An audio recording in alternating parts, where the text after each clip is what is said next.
I'm a little rusty on it. I'll hum it for you.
Cry this morning. Utah.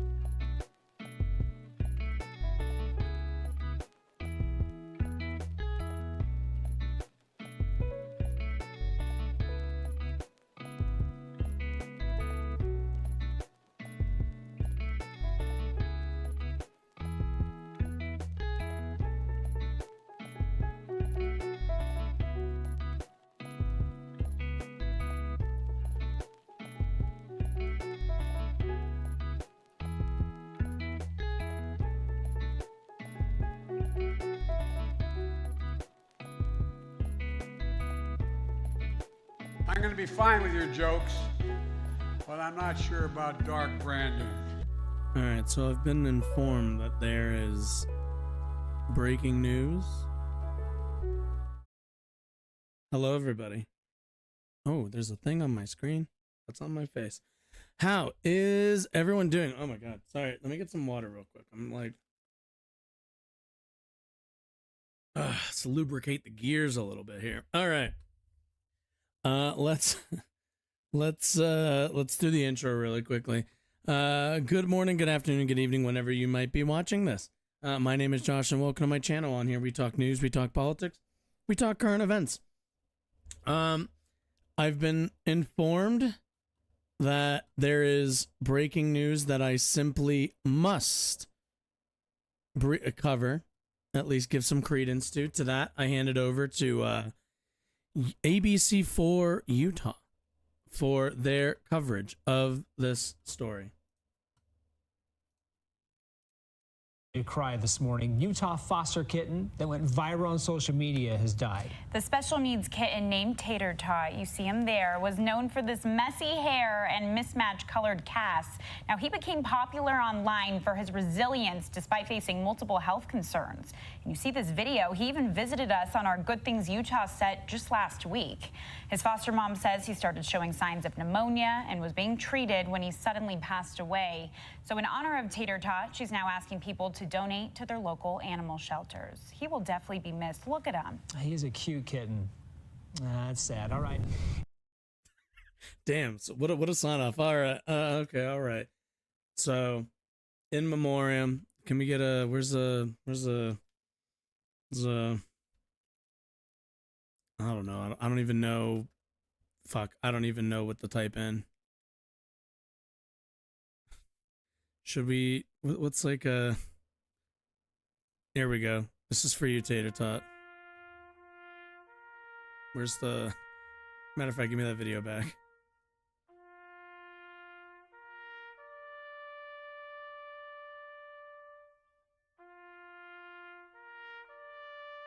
Wait, no. No. I want... Where is it?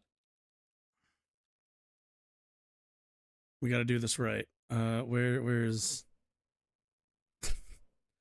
where can I get like a...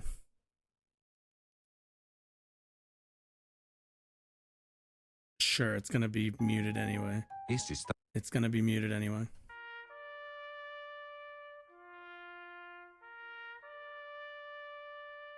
We salute you.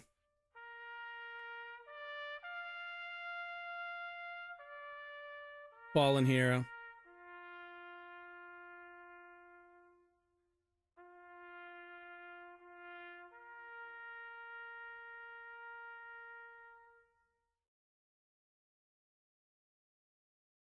All right, that's the best I can do in memoriam. Our hearts go out. We will live on. We take his memory into the future with us. Anyway, I know I'm like shifting quickly too. All right. So, besides that, we have some indictments to go over now, don't we? I didn't really, if I remember correctly, on Tuesday, were the indictments out yet? I don't think so. Yeah, they came out Wednesday, so we haven't covered them yet. I know there was like rumors about them on Tuesday, but now we have the big indictment. So, former President Donald Trump is apparently has pled not guilty in the charges brought forth by Special Counsel Jack Smith in his January 6th investigation. Let's let's take a look at that, and then we'll take a look at the actual indictments really quickly. Shall we? Oh, can we play this? No, this is just Trump going to arraignment. Oh, we can watch that. That's okay. I'm cool with that.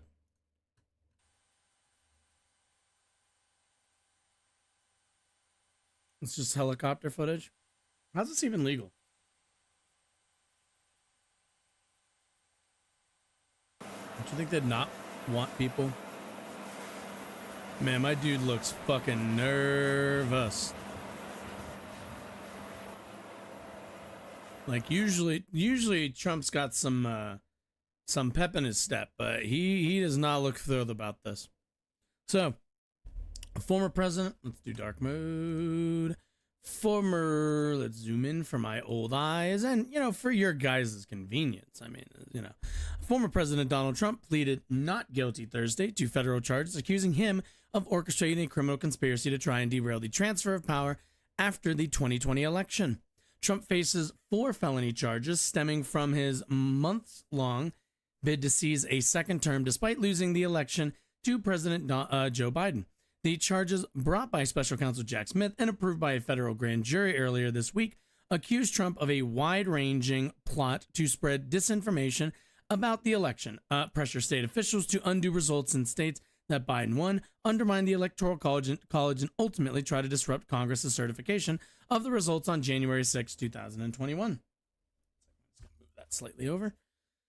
The arraignment took place at the E. Barrett Prettyman U.S. Courthouse, located across the street from the Capitol, where thousands of his supporters rioted 2.5 years ago in what prosecutors say was the culmination of Trump's effort to subvert the election. It was his third arraignment since April, an extraordinary sequence for a nation in which no other president or former president had ever been indicted until Trump was indicted in 3 cases this year.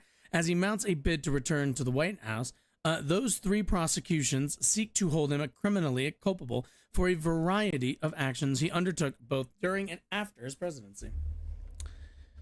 All right, let's take a look. In addition to the newest case accusing him of seeking to overturn the 2020 election, Smith's team has also charged him in Florida for hoarding classified documents after he left the White House and New York prosecutors have charged him with falsifying business records in connection with hush money payments to a porn star. Man, I'm not gonna lie, like the porn star one, like that's the icing to me. If anything else, that right there is the icing. This is the cake.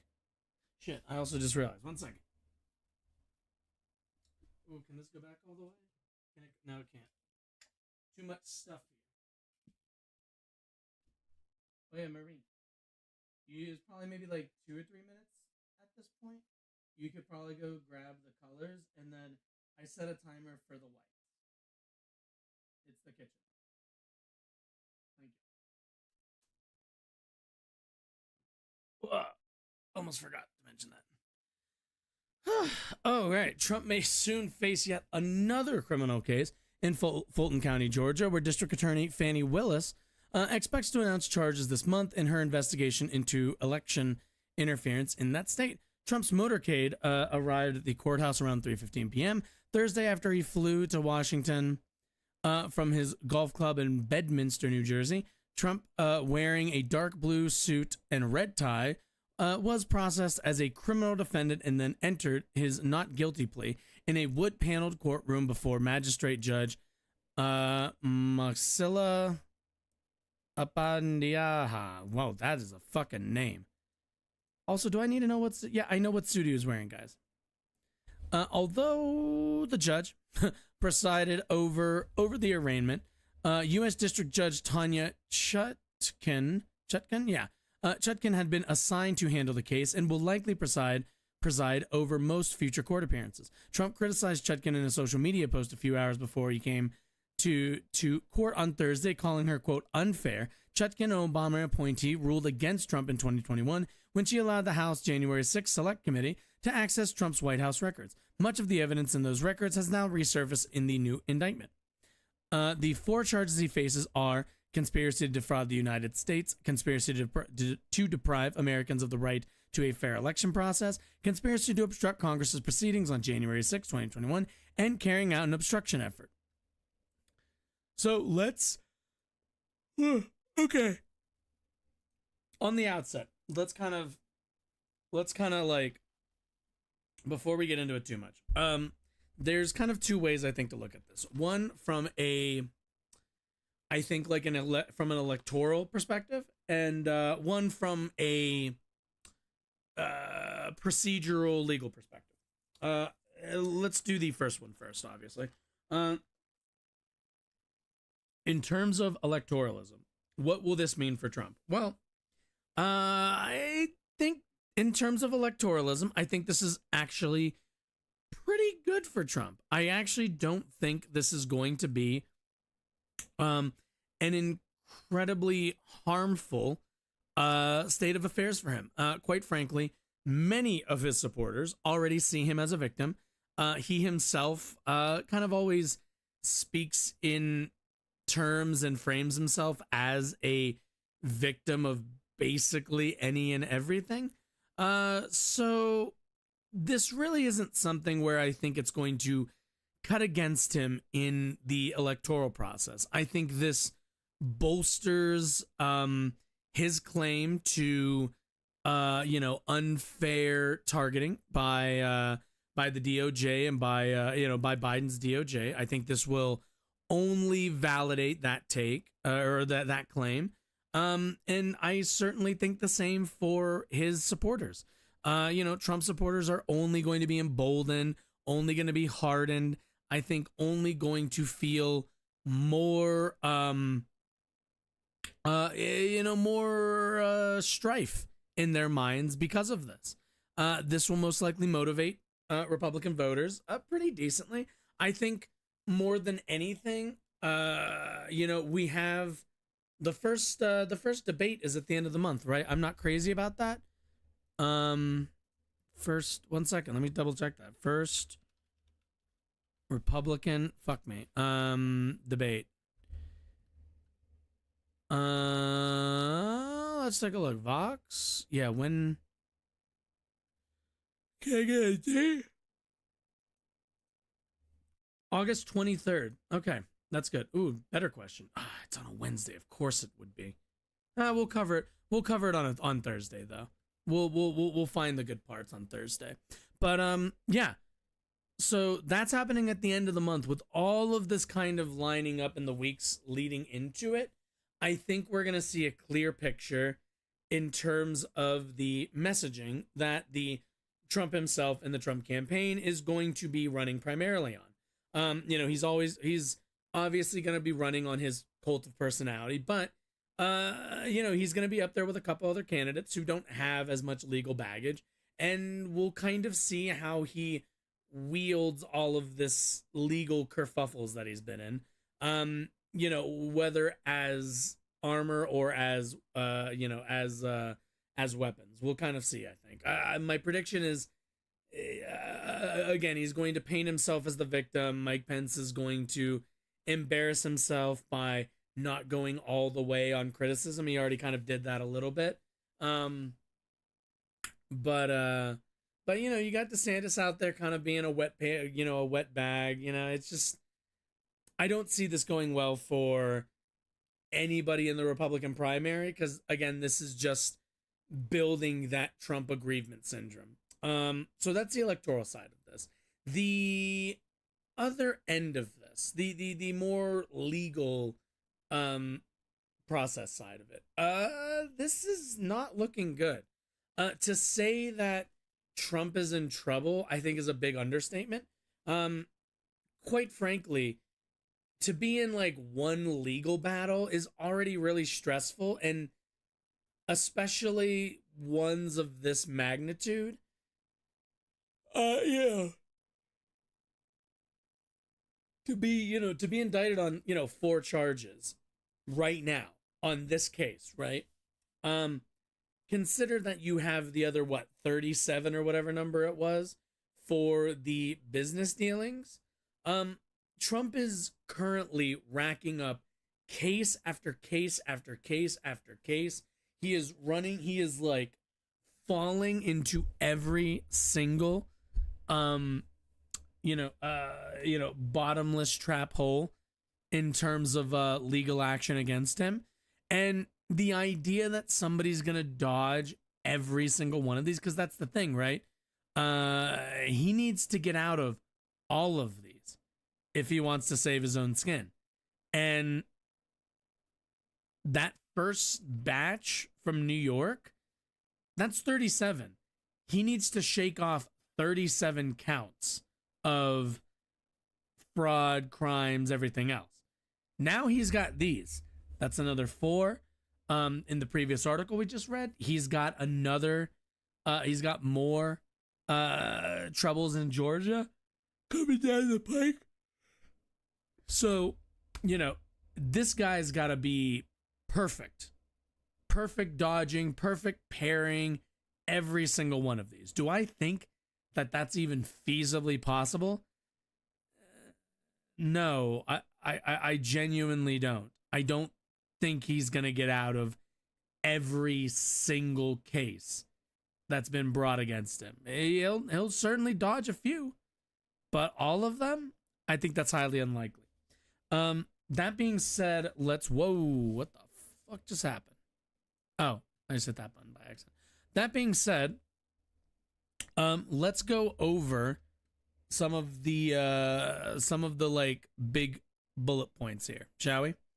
All right, 6 co-conspirators. The indictment does not identify any of the 6 alleged co-conspirators who prosecutors say unlawfully agreed to aid Trump's bid to subvert the election, but 5 of them were readily identifiable based on the widely known details in the indictment. They are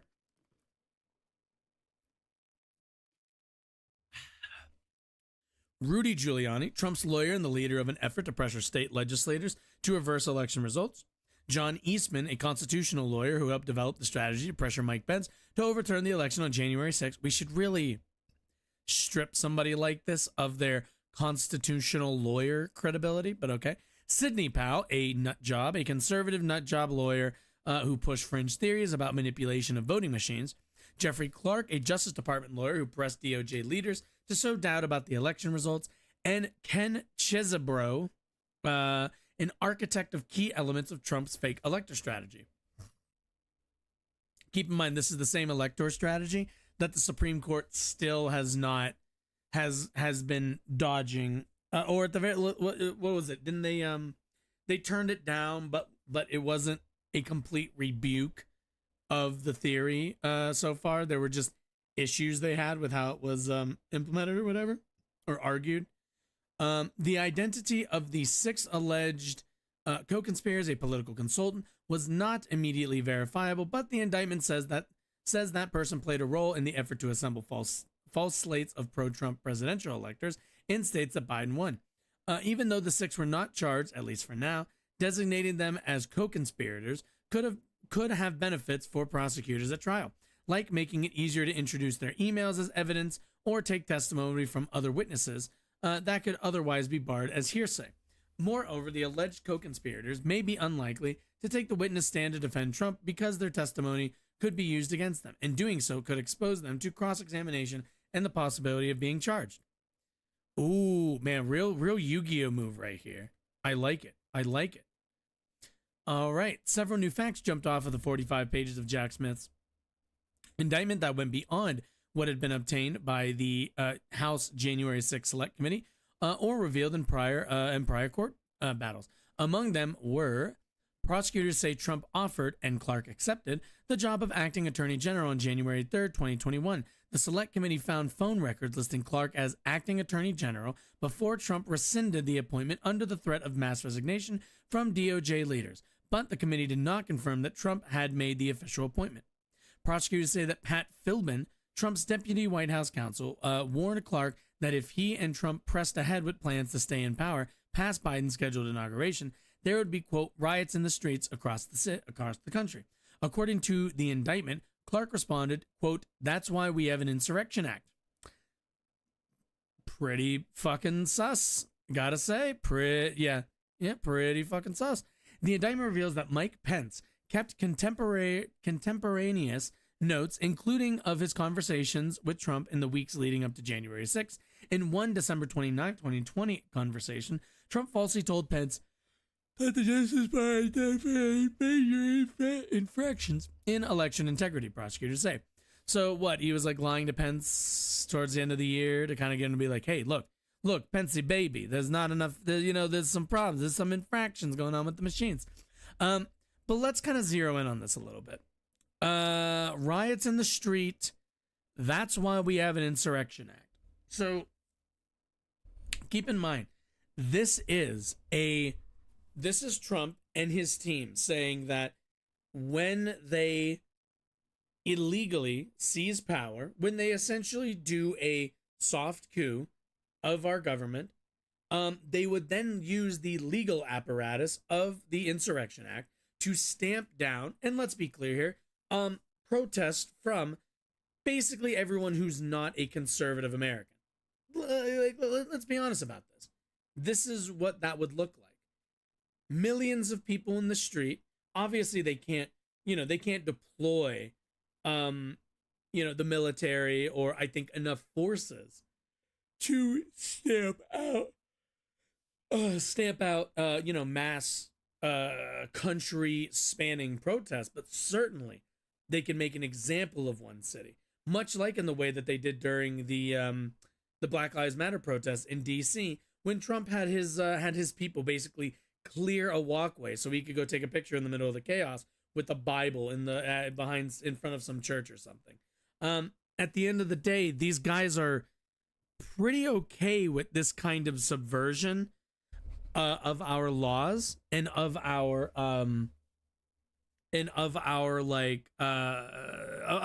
I don't know what else I was looking for there. So this isn't super shocking to me. Threatening to use the Insurrection Act, that one doesn't shock me whatsoever. Most conspiracy cases involve allegations that defendants agreed to engage in conduct that violates a specific federal criminal law, but 2 of the 4 charges against Trump break from that mold. One accuses him of a conspiracy to defraud the United States. The other accuses him of a conspiracy to violate civil rights. Law once used against the Ku Klux Klan. Interesting. The civil rights charge is brought under a statute that dates to 1870, adopted in the aftermath of the Civil War and sometimes called the First Ku Klux Klan Act. The law was originally aimed at white supremacists and vigilantes, seeking to interfere with the ability of Black Americans to vote. In recent decades, the statute has typically been invoked against law enforcement officers accused of violence or mistreatment of people in their custody. The indictment alleges that Trump and others violated the statute in their plot to, quote, injure, oppress, threaten, and intimidate one or more persons in their free exercise and enjoyment of a right and a privilege secured by them by the Constitution and laws of the United States. That is the right to vote and the right to have one's vote counted. So yeah, this would be, you call the Insurrection Act against people because you subverted their votes. They have a right to their votes. Therefore, you've tripped up this specific law. That makes sense. Let's see. Paul Manafort. Whoa, sorry. A charge alleging a conspiracy to defraud of the United States is also uncommon, though not unheard of. Sometimes called a Klein conspiracy after a 1957 Supreme Court case, blessing the tactic. It is a charge most often seen in tax prosecutions, but it also brought in cases alleging a complex and wide-ranging effort to frustrate the operations of federal agencies. Tuesday's indictment didn't claim that Trump interfered with specific federal agencies. Rather, it accused him of using, quote, dishonesty, fraud, and deceit to impair, obstruct, and defeat the lawful federal government function by which the results of the presidential election are collected, counted, and certified by the federal government. Former special counsel Robert Mueller wielded the charge against Trump 2016 campaign advisors Paul Manafort and Rick Gates in connection with their efforts to undermine enforcement of tax and foreign agent registration laws. In a closer parallel to the Trump case, Mueller's team also brought the charge against Russia companies accused of interference in the 2016 presidential election, including Yevgeny Prigozhin, Wait, is that the same guy? Maybe? Who knows? The Russian, oh no, it is, mercenary leader who recently led a brief rebellion against Russian President Vladimir Putin. Interesting. If judges or a jury find those charges too esoteric, Smith also brought 2 more conventional charges, 2 counts. Oh, thanks, War Knight. Appreciate that. 2 counts, including 1 conspiracy count related to obstructing an official proceeding in the January 6th session in which Congress was legally required to tally and certify electoral votes. Numerous January 6 rioters have already faced and been convicted of that charge. Slava Ukraine is right, my friend. What Smith left out. The indictment makes no reference to the organization of Trump's January 6th rally or the financing that went into it. Interesting. It omits evidence of Trump's serious consideration of a plan to use federal or military power to seize voting machines from several states in which Trump disputed the outcome. Evidence, Trump's serious consideration. So most likely I'm going to assume that they left that out just because serious consideration doesn't mean the same thing as conspiracy, because considering something and actually conspiring to go through with it is probably 2 very different legal thresholds. It includes no allegations of any links between Trump and the extremist groups who attacked the Capitol or references to other featured by January 6th committees as key players like Roger Stone, Steve Bannon, and I would say that also mostly makes sense, mainly because you don't want to get bogged down with I suppose you don't want to get bogged down in trying to prove that Trump has direct and like meaningful links to these groups, because I think it's a pretty what's the word I'm looking for, I feel like it's probably a little bit more difficult to, at least for a jury, prove like, oh yeah, he's siding with them, as opposed to what I think is more accurate, which was they're Trump supporters, so Trump likes them. If they're Nazis, who cares? Does Trump believe any of the stuff that they believe? No, but that's not important. The important part is that they're supporting him. That's kind of like the big thing. But either way, yeah. So we'll kind of see how that plays out, but it's not looking great. I don't think he'll be able to I don't foresee him dodging all of these. Have you considered tearing into Oliver Stone and Noam Chomsky and Democracy Now! On their Russia apology? So I haven't seen too much of Democracy Now!'s coverage. I mean, in terms of them as a platform, I think what's her name has been pretty decent on the Ukraine stuff. Although again, I don't watch a ton of Democracy Now! I have seen Noam Chomsky's takes. They are disappointing, to say the least. Oliver Stone I haven't seen, but I've also heard he kind of has very similar takes. So I guess I just haven't seen anything that I was like, all right, this, but I could look at stuff in the future. I have no problem doing so. I just haven't really seen anything. Like, I kind of feel like I don't have a whole lot to add to the Noam Chomsky stuff, because I think it's just, he's like, for whatever reason, he has like a weird blind spot where he's very comfortable, I think, critiquing the United States and U.S. foreign policy and U.S. imperialism. But because of that, he, like, because the U.S. is assisting in the defense against foreign imperialism as like a third party, I suppose to him, he thinks that the power dynamics between Ukraine and Russia are equal now, and they're just not. Like, they're just not. Like the power dynamics, regardless of, you know, whether you think U.S. aid to Ukraine is too much or too little, in no way do I think that creates some kind of equality between Russia and Ukraine in this conflict. All we are doing is allowing them the ability to defend themselves and to eventually, when a peace deal becomes inevitable, have a stronger, or at the very least equal, hand in negotiations. Can this Lex Friedman, Oliver Stone clip? You know what? Sure, why not? We're done with the Trump stuff and we're still within the first hour. So, what am I looking for? Twitch chat? Yeah. Da, da, da, da, da, da, da, da, da. Oh, I have seen this. I've seen this guy before. Okay. Is there like a specific section, or do you want me to do like the entire? I don't know if I can do this entire video. Be on this for quite a while. Is there like a timestamp, like a specific section that you're like, this is particularly egregious? Let's see, what do we got? A dozen. Let me close this. Let me close this out of my face.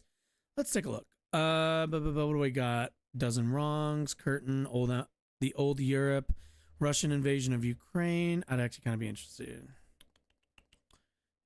Putin invade Ukraine. Oh God, Ukraine as a terror state. Oh God. Okay. Here we'll go from 7 minutes on. I mean, can you go between 30? I'm gonna skip the just the first half. I want to hear what the Russian. I'm gonna start at Russian invasion of Ukraine. Oh, I guess it would be help if I didn't fucking have it muted, right? And if I had my fucking headphones on. All right, let's get it. That several times, and I have not talked to him since about 2 years now. It's a very good question. What's the mistakes? What the human mistakes and the leadership mistakes made? It's a very good question. You see, what the American press has not said, and the Western press has not said, is that on February 24, was it? That was on that day when they invaded. The day before, if you check the logs of the European organization that was supervising, was in the field in Ukraine. These are neutral observers. They were seeing heavier and heavier artillery fire going into Donbass from the Ukrainian side. So they had apparently Ukraine had 110,000 troops on the border. They were about to invade Donbass. That was the plan. That's what I think. Is he wait, okay? Is he saying that Ukraine was sending people to that many troops to the Donbass to invade Russia, or Russia? I'm assuming he means that they were sending them to the Donbass to defend their border from Russia. I'm gonna Russia because of the buildup on the border of Donbass brought 130,000 troops to the area near Donbass, right? So you have buildup of forces on both sides, but you wouldn't know that from reading the press in the West. You'd believe that the Russians suddenly put all these men into the situation with the idea of invading Ukraine. Well, wait a minute. I would have for me to care about that or find that interesting, you would have to convince me that Ukraine was gearing up to invade Russia, which, fun fact, we have hindsight on this. That didn't happen. The opposite did. So it kind of validates the troop movement that Ukraine made. Oh, yellow at the door. Yes. Have I seen Miso? Not recently. Have you seen River?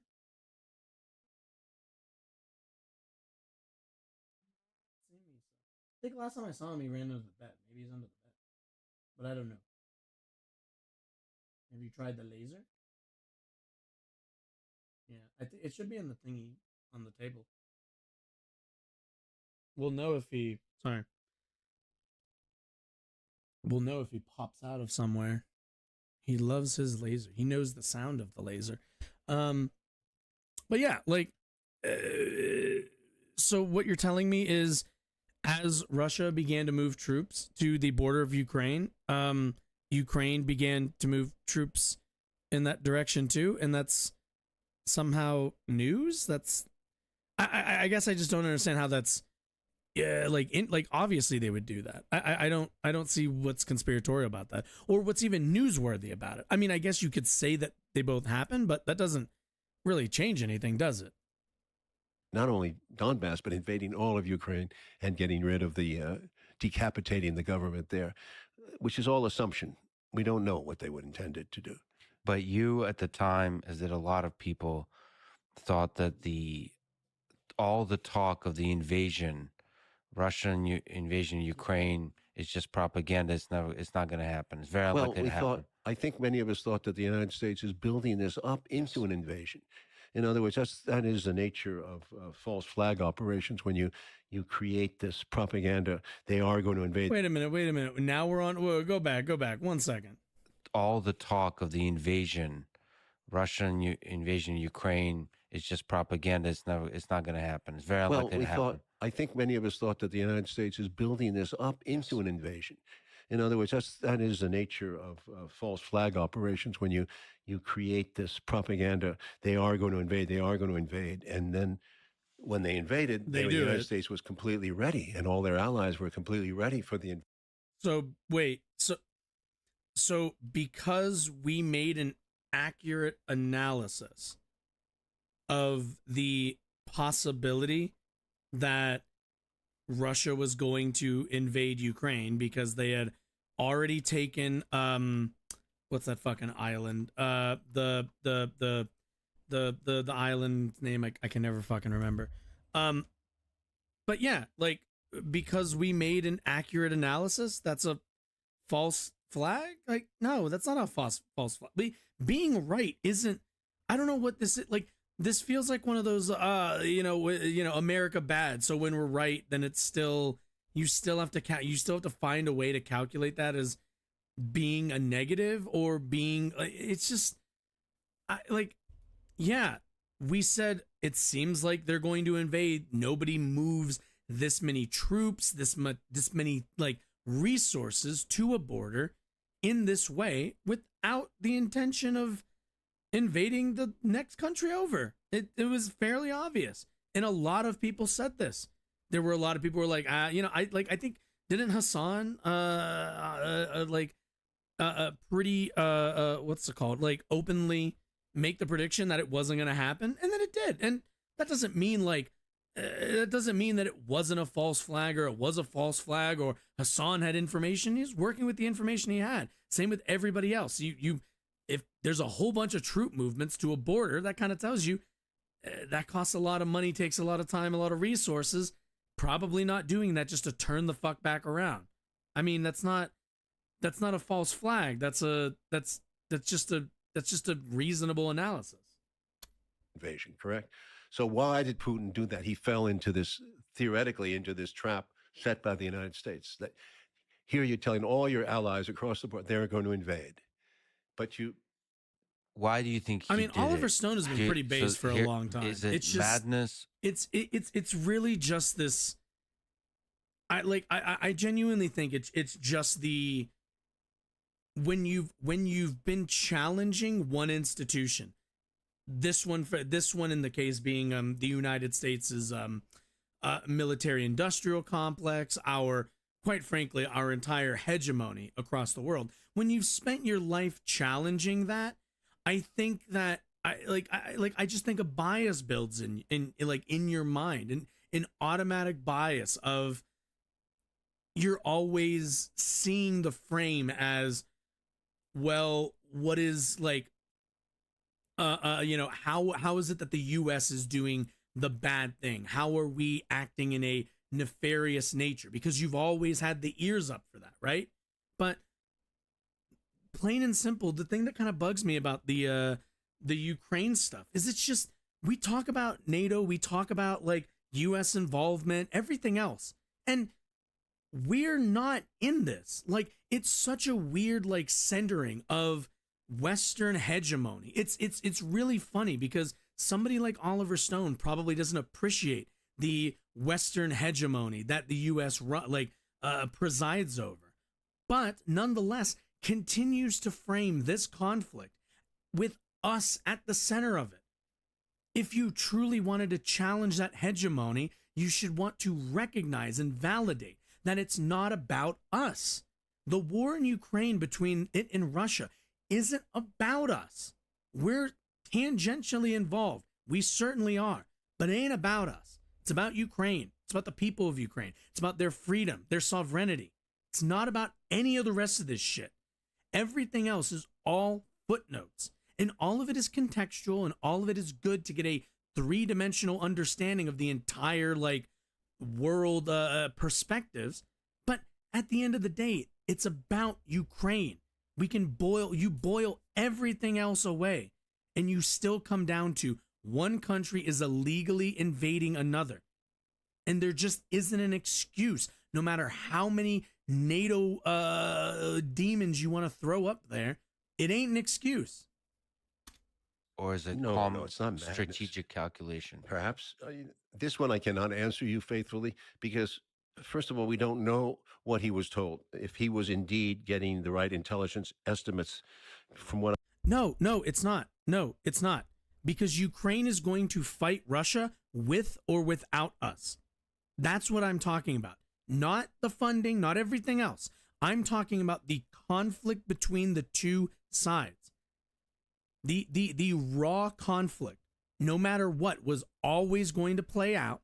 The only thing the West is doing is equalizing Ukraine's ability to continue fighting. That's it. But like, again, that's not at the center of all of this. At the center will always just be invading country, invaded country. That's at the core of this. What I said earlier in that essay I wrote, you would think he was not well informed, perhaps, about the degree of cooperation he would get from the Ukrainian Russians in Ukraine. That would be one factor, that he didn't assess the operation correctly. Remember this: Mr. Putin has had this cancer. And I think he's licked it, but he's also been isolated because of COVID. And some people would argue that the isolation from normal activity, which he was meeting people face to face, but all of a sudden he was meeting people across the table 100 yards away or whatever. 10. Solon, once again, I'm not disagreeing with you that without U.S. aid, without aid from other countries, Ukraine wouldn't be nearly as effective as it is today. But the conflict would always be happening. And that's, again, the thing I care about. I care about the Ukrainian people reinforcing their sovereignty. Everything else is DLC to me. All of it. 10 yards away, it was very hard to... Perhaps he lost touch with contact with people. So no Ukrainian cares. It's a very simple on the ground about Western hegemony. I'm speculating. They care about defending their neighbors. And I also, perhaps he thought in his mind that there would be a faster resolution. And keep in mind, there will always be conflict, but that conflict only comes from one direction. It's from the east, not the west. Russia, at the end of the day, was always going to initiate this. There was not a universe where Ukraine was ever going to invade Russia. Never. That was never in the timeline. The Ukrainian, because the evidence had been that the Ukrainian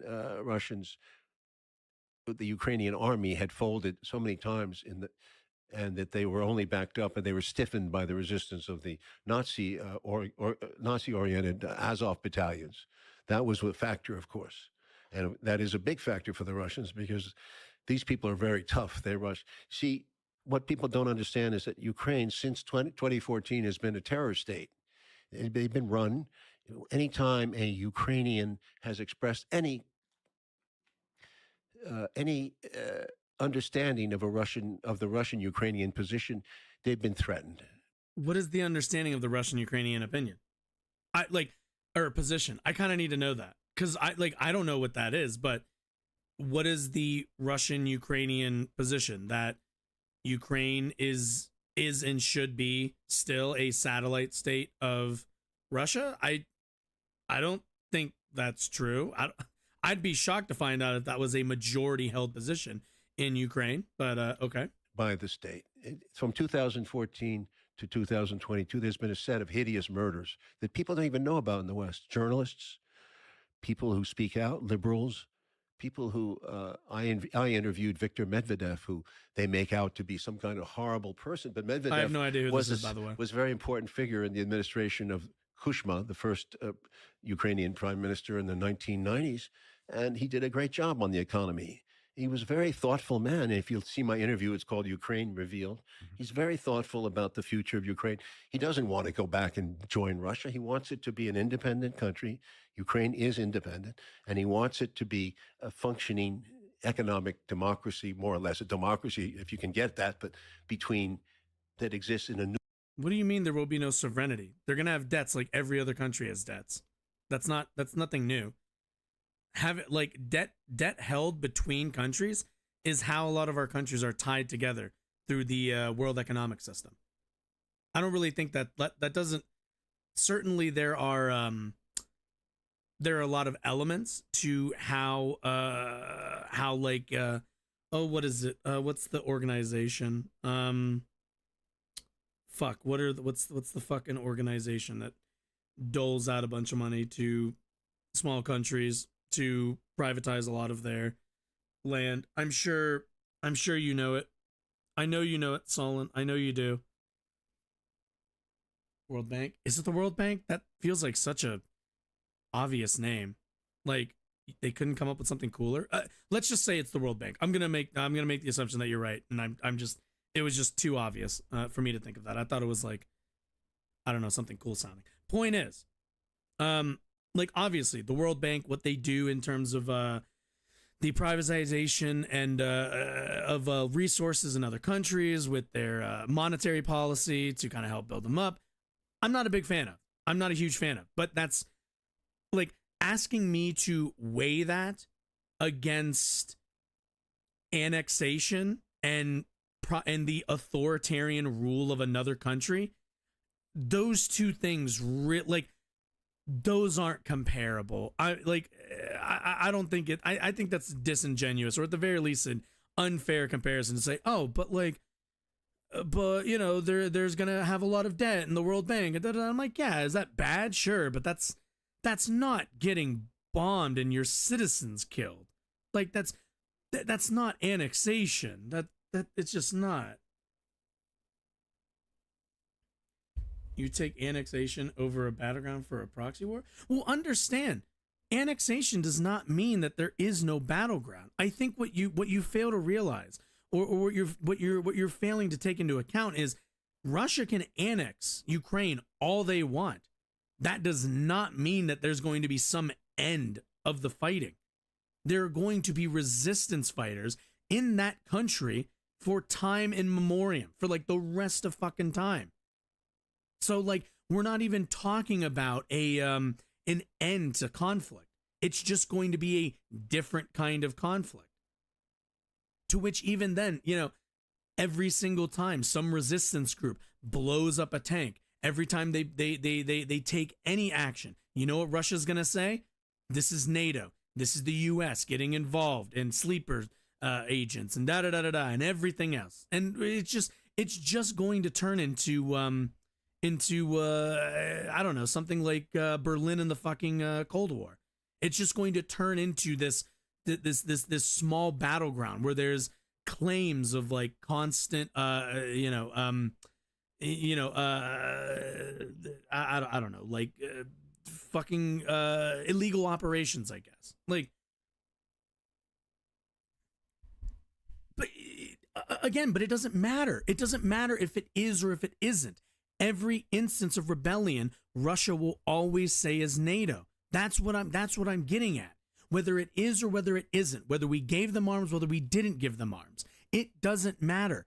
Russia wants Ukraine. That's it. That's the end of it. They want it. They're taking it. They're trying to. And we either don't help, let it get taken, and now we have essentially a civil war like relationship between, you know, within this country, within Ukraine that's now been annexed by Russia, going on in Europe for God knows how long. We're constantly going to hear about NATO secret operations and involvement, whether they're true, whether they're not. Sometimes they will be, sometimes they won't be. It won't matter.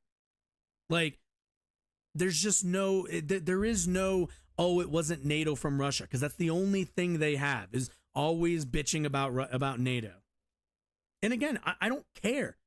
They invaded a sovereign nation. They can get fucked for all I care. neutral state, which Ukraine used to be before 2014. It was neutral from 1991 to 2014. Neutral, very important. Under Poroshenko, it just immediately went into an anti-Soviet Cold War position as an ally of the United States. And my point was that it was a very dangerous place, Ukraine. People were being killed. Death squads were out there. Medvedev, they stripped him of his television stations very suddenly. This is Zelensky, the new president. Zelensky was elected on a peace platform. Remember that? 70% of the country was for him to make peace with Russia. Did he ever even try to make peace with Russia? Did he attend any of the Minsk II? Well, you know, I do kind of think that if you asked before the invasion, if Ukrainians were like, hey, it'd be really cool if you could like strike peace with Russia so we could live and coexist peacefully. Yeah. And like if Zelensky's like, yeah, I'd love to do that. I like, no shit. But again, what do you think their opinion is now that Russia has decided to invade? The end of the day, that 70% or whatever is kind of irrelevant. Everybody always wants peace, but when it's not an option, then I'm pretty sure they're not like, I'd be shocked. Again, we don't have polling. I don't know, but I would be genuinely shocked if there were Ukrainians going, you know, if Zelensky would have just tried harder, we could have gotten a peace. Like, no, there was no trying harder. At the end of the day, it was either Putin walks in and takes Ukraine, or Putin walks in and takes Ukraine, like in a friendly manner. But that was it. Those were the only two options for Russia. And again, the idea that like as much as the U.S. loves to destabilize other nations, which again, I'm not denying it's not a thing that doesn't happen. But like at the end of the day, this wasn't something that we were aiming to do. We didn't do this to Russia. At the end of the day, Russia knew there was an agreement to defend Ukraine after they gave up their nuclear arsenal. Russia knew that invading Ukraine would activate some form of what's the word I'm looking for? Resistance to their campaign. And they've also pushed other nations who are also close to the Russian border into the arms of NATO. They have literally, quite literally, fallen for the classic Yu-Gi-Oh trap card. And I don't know what to tell you. You did that. I told you this was going to be bottomless trap hole. I placed it face down, and then you attacked my monster, and now I have to activate bottomless trap hole. I don't know what to tell you, bruv. It is. It certainly is. Interest may very well have wanted this. Wanting it. Okay. See, again, you're getting tied up in what we want. What we want is irrelevant. Like, in the sense that if Russia never invaded, we wouldn't be here. We wouldn't be here. We just wouldn't be here. But they did. They wanted it more than they thought they could get away with it. They thought they could invade, get done with it quick. They were wrong about that. And now it's fucked them over. And for the U.S., works fine for us. Russia is not an ally of ours. So when they want to go and trip over their own dicks trying to fucking invade another nation, then, why? Like, good for us. Yeah. Like, maybe don't like invade other countries. It's incredibly expensive and difficult. Agreements. Did he visit? Did he pay any attention to Putin? Did he go to Russia? No, not at all. The moment he got into office, I'm convinced that the militant sector of the right sector parties of Ukraine let him know that you will not make a deal with Russia. There'll be no concessions to Russia. This is very dangerous. This is where this attitude. I mean, should there be concessions to Russia? To Russia has hurt us. The whole world is being hurt by this, and no one calls them out. No one calls them out. Zelensky backed off. from his platform as running for president, and as president has been ineffective, did nothing to promote it. On the contrary, went the other way and seemed to support the Ukrainian aggression. Well, he found his support in this war. And I just don't like Ukrainian, what aggression? Like, really, what Ukrainian aggression? Did they invade? Oh, they didn't, did they? Like, I just, it always, because this is the thing, the only argument one could make from an anti-Ukraine standpoint is just that, what, they're getting help defending themselves, which I don't, considering they have allies and Russia just kind of, while they do have allies, China has not been very interested in coming to their aid on this one. Neither has India. So the question kind of becomes like, is this, am I supposed to believe that Ukraine is somehow the aggressor because Ukraine has stronger allies and has the backing of those allies, even though they are a smaller state? Am I supposed to believe that that's somehow unfair for Russia? Again, the people who initiated this invasion? No.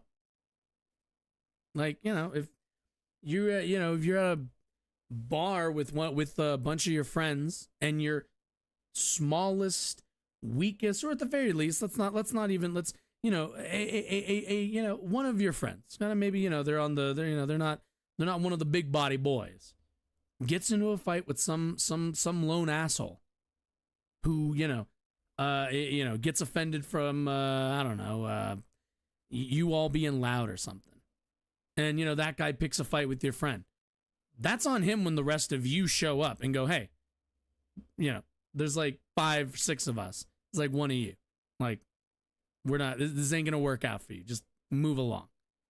And if that guy wants to continue to fight, then, that's on him. But that's his fault. You've revealed through your work some of the most honest and dark aspects of war. Yeah. Nevertheless, this is a war, and there's a humanitarian crisis. Millions of people created by Russia, refugees escaping Ukraine. What do you think about the human cost of this war initiated by, at the moment, Ukraine, whoever, and the just as you merits write, of our whatever the support context for them, I suppose. Whatever NATO, whatever pressure, as you wrote, Russia was wrong to invade. Okay, yeah, let's get back to the original question. You said, what was he thinking at that time? We never answered that. Yeah. Now, well, unfortunately, we can't really know that. By the way, among those people who've been ruined by this war, you have to include the 2014 to 2022 Ukrainian Russians. 14,000 were killed, not necessarily. Ukrainian, is he talking about people who identify more with Ukraine or identify more as Russian in Ukraine? I have news for all of those people. It's called get a U-Haul and move. I've never understood this argument where it's like, oh, but there are people who culturally or whatever identify more as Russians, which that's fine. I got no problem with that, man. Like, identify however you feel, man. I'm a progressive. I'm a leftist here. All identities. I'm cool with it. But like, if it's that serious, then maybe move to Russia then. I don't know what to tell you. You can't bring Russia here. That's not a thing.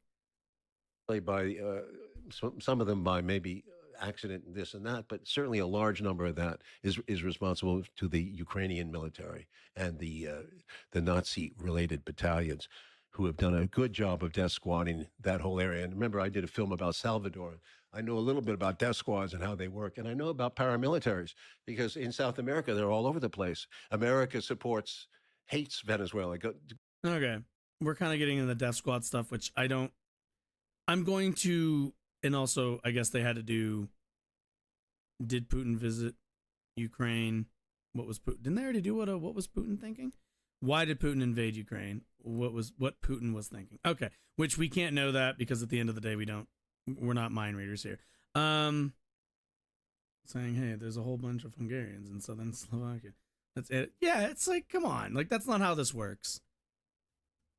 You know, as a native Virginian, no, there's nothing I want to bring from Virginia here. Maybe the better transit system.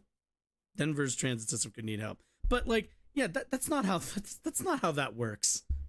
You don't drag you don't drag the borders of your country when you leave it. That's not how that works. But yeah. Look, Oliver Stone. There's, like I said it earlier, and to like kind of wrap up the whole thing about the Ukraine conversation, especially on the left. There are people who have spent their entire lives. Noam Chomsky was the other example that War Knight brought up. But Noam Chomsky, well-known leftist thought leader, thought leader. Well, yeah, I guess thought leader.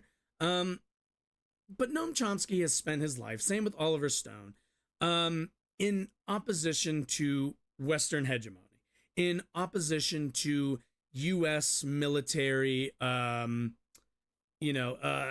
industrial complex, aspirations. And because of that, in this conflict, the way that they frame it, I think, is not about the conflict between these two nations, but they see it through the lens of who's benefiting in this. And is the military industrial complex here in the United States benefiting? Absolutely. Absolutely. It'd be a lie to say they're not. But what we have to always remember and kind of weigh in this scenario is these guys are going to make money. What are we okay with? Because like a military industrial complex, a industry made there to make military arms, they will always exist because we will always have war. That's just kind of something that we're always going to have, right? And the question becomes, how much do you let them control? How much do you allow them to, I think, influence foreign policy? But also, how much are we like, what's the word I'm looking for? Tolerable of them making money for causes that are okay, that we can say, all right, I don't love them making money, but if the consequence of Ukraine being able to defend itself from annexation is some contractor guys here in the US get a bunch of money, I tend to think, yeah, thanks for that. Yeah, that's a trade I'm kind of okay with. Because I care about like people and the well-being of those people, and I care just a little bit more about an individual nation's sovereignty over, just another good day for the weapon manufacturing boys. They always have been doing fine. At least now that they're creating all of these arms, at least it's going to something that I can say, all right, this is probably a case where I can be okay with where those arms are going. It's just, we just have to make these calculations. It's not as simple as never let them make money, never let them sell arms, never do this, they can't do it. Like, it's just, we got to work in the systems we have. We got to work with the resources we have. And quite frankly, Ukraine needs them. And we have the ability to supply them. So, to me, it's just, this was, and at the end of the day, the fault for this will always, to me, fall on Russia. This was unforced, unnecessary. And, I said earlier, let them trip over their dick trying to invade somebody else. That's on them. If this teaches any lesson across the world, it's don't invade other countries. It's very cringe. You will not like the outcomes. Do you think that after the war is over, the Eurozone countries should make a new sovereign Ukrainian reserve to combat inflation as a result of Ukraine's current wartime spending and infrastructure damage that is independent and not pegged to the euro? Countries should make a new sovereign Ukrainian reserve to combat inflation. That doesn't sound like an awful idea. I can't say I have like the deepest knowledge on European economics, but certainly there should be, like, in terms of the debt. Solon brought this up earlier in terms of the debt that Ukraine's going to incur because of this, and I do think there's a certain amount of we should be doing something to make sure that that debt isn't crushing the Ukrainian people after we just, you know, help them defend themselves. Most certainly. If that means, if that means what you're saying, like not pegging it to the euro, then that's fine with me. The term for what you're accusing Stone and Chomsky is called capism, just FYI. Oh, okay. I'm actually going to Google that really quickly. Capism. If I do definition, I haven't heard that one before. Thank you, Solon. Definition. Nope. I said forward. Stand for. Solon, is there like a definition I can find for that? I'm kind of just curious what the actual, like, what's it called? For it is. If I do Urban Dictionary. No. Ooh, grazie.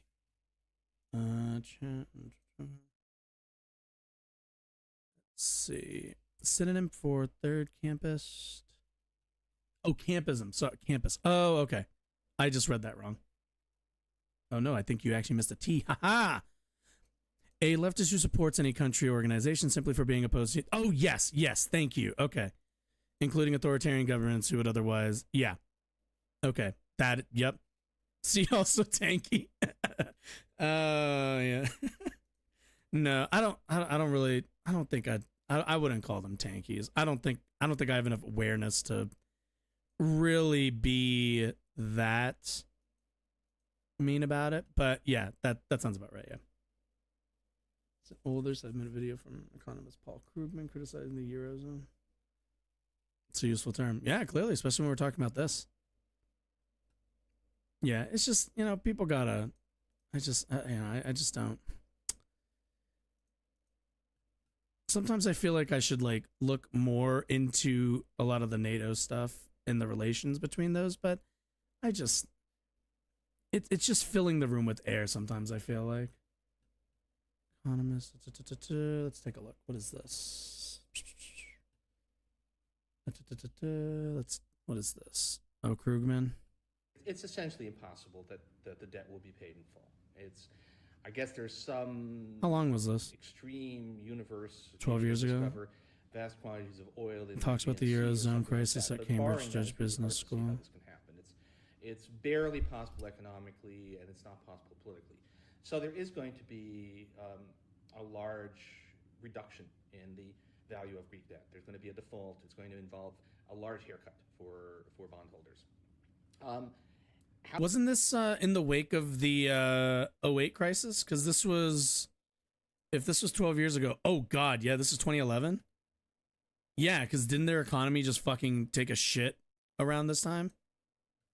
How that happens is not clear, but it's. No, I'm kind of curious. I feel really sorry for Papandreou and the people around him because they are good people. They're not stupid. But the thing about something like this is you as the leader of a country, basically cannot be the person who pulls the plug unless there's absolutely no alternative left. And so they have to play this thing out until the bitter end. And maybe it has to be someone else. So I think a lot about Argentina in 2001, where De la Rua in Argentina pretty much saw the writing on the wall. But he could not be the person to say, this is not going to work. And it really had to be somebody else in the end. So there's something like that. Now the question, when a default happens, is whether it's just a default or whether it's also an exit from the euro. There might very well be Let's do 10 years. High-speed banking crisis, and that's the moment when it might well happen that Greece either decides to or is in effect forced to leave the euro. And it's a hugely messy affair.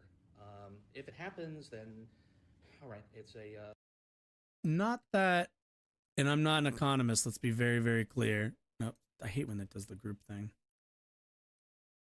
Oh, no, we'll go with the dark one. It seems like, so this is from 97 to 2022.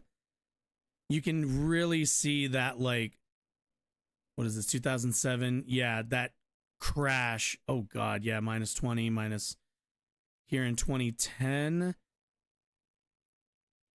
Or is this, wait, 1 second. Annual change, no, government debt as percentage of GDP. Is this what I'm actually looking for? Maybe not. No. Government debt as of GDP, 250. Where are we? United States, 126%.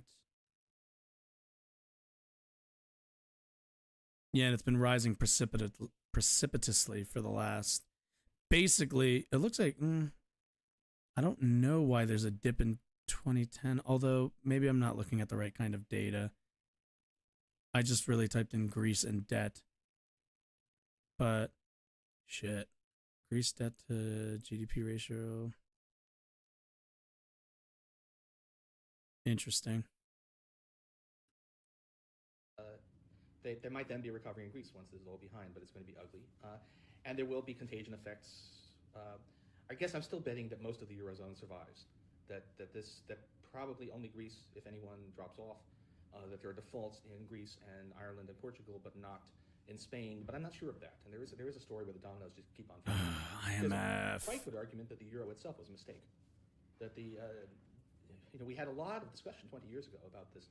Is Europe an optimum currency area? And the conclusion, most analysis was no. And it's actually turned out that the difficulties are even wider than we realized. We knew that lack of labor mobility and lack of fiscal integration were going to be a problem. It also turns out that lack of a public pension income, lender of last resort, and actually of a common deposit insurance scheme are severe also. So it's actually turned out that the classic arguments about why Europe wasn't all that well suited are in a way trumped by the new stuff, which is the banking crises and the extreme fiscal it's just a public pension so system. no, I think it's pretty clear that as it's turned out, Greece would have been better off if it had never joined. It's a pretty good case that Spain would be better off if it had never joined.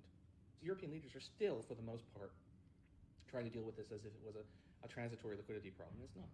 Greece has acquired a very confidence large shocks that have half deposits, based partly upon just a fit of absence of mind. Libertarian Milton Friedman support national sovereign currencies. Just are no longer liberals like realistic. Krugman. So you look at the major economies that do have. Okay, give me Wikipedia. I'll be a dipshit. The United States, the UK, Japan, and the core Eurozone countries. They are not facing debt problems. They have levels of debt that don't make you happy. They clearly have to do something about their long-run fiscal position. But let me talk about the United States, which is obviously the place I know best. The United States has a huge long-run fiscal problem. That long-run fiscal problem. Ireland. Oh wow. Things, Ireland change in unit layer. And a fundamentally inadequate revenue base. We cut taxes when we shouldn't have, and we need to do something about those healthcare costs. If the U.S. doesn't deal with those two things in the long run, then nothing works. 32. If it does deal with those two things, then current deficits are not a concern at all. GDP growth is lower. $1 trillion of debt is going to influence the long run fiscal position is trivial. So the United States is perfectly capable as an economic matter. Government spending. Greek economy was one of the Eurozone's fastest growing in 2007. While at the same time moving to put its long run fiscal house to order. Sad budget surplus. There are suggestions from various sources that the States is teetering on the brink of a double dip recession. Would you go along with that? I'm uncertain whether that's really in the cards, but I'm not. I know I'm not really saying anything, and I'm mostly just like scrolling, trying to read really quickly. But I will say I am not this is deep economics that I'm not super well versed in. But it's always interesting stuff. I mean, it is important. I want to get better, but in a state which is technically a recovery in the sense that GDP is growing and industrial production is rising. Oh, I think this is actually what we're watching right now. To make a dent in unemployment. What the fuck is this chart? The employed fraction of the adult population. 3D chart? That's kind of cool. We call it a recovery, but it hasn't been a recovery in the sense that really matters. And tax evasion and corruption. That will slide into a period when employment growth more Greece 4.7. Maybe even drops. 57. Which might not be technically a recession because if GDP is still growing, then the Business Cycle Dating Committee won't call it a recession. But it will sure feel like a recession, and that's very likely. 44%, according to research out last week, 44% of your fellow countrymen are prepared for a second recession, a double dip. Well, the public's view of what a recession is. Interesting. And the official view of what a recession is are different, and neither of them is wrong. Okay, my take is we should not bankrupt Ukraine because we decided to help them. That's my take. That's my take. Whatever it is, it's fine. Just we should not do that. That's my take. Whatever economists got to do to make it so Ukraine's not completely like economically fucked after the invasion, I'm cool with. Further, that's my two-dimensional brain thought on that one. We'll wait for the three-dimensional take. Okay. Should we do fun half and then do activists? Yeah, I think that sounds good. I'll drink some water too while I'm at it. All right. Let's make the shift, shall we? Where's the thingy? We'll be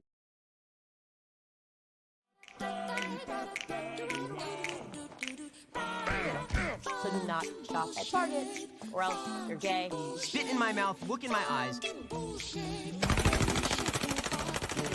Just to simplify this, I think we're just going to use. I may keep the pantyhose on. It does feel kind of good, actually. Larger than that, Charlie. I live like a capitalist every single day. Beat it up, N-word. What is more important to our culture than the Joker? I don't like them putting chemicals in the water that turn the friggin' frogs gay. I like black guys a lot. The alpha males are back.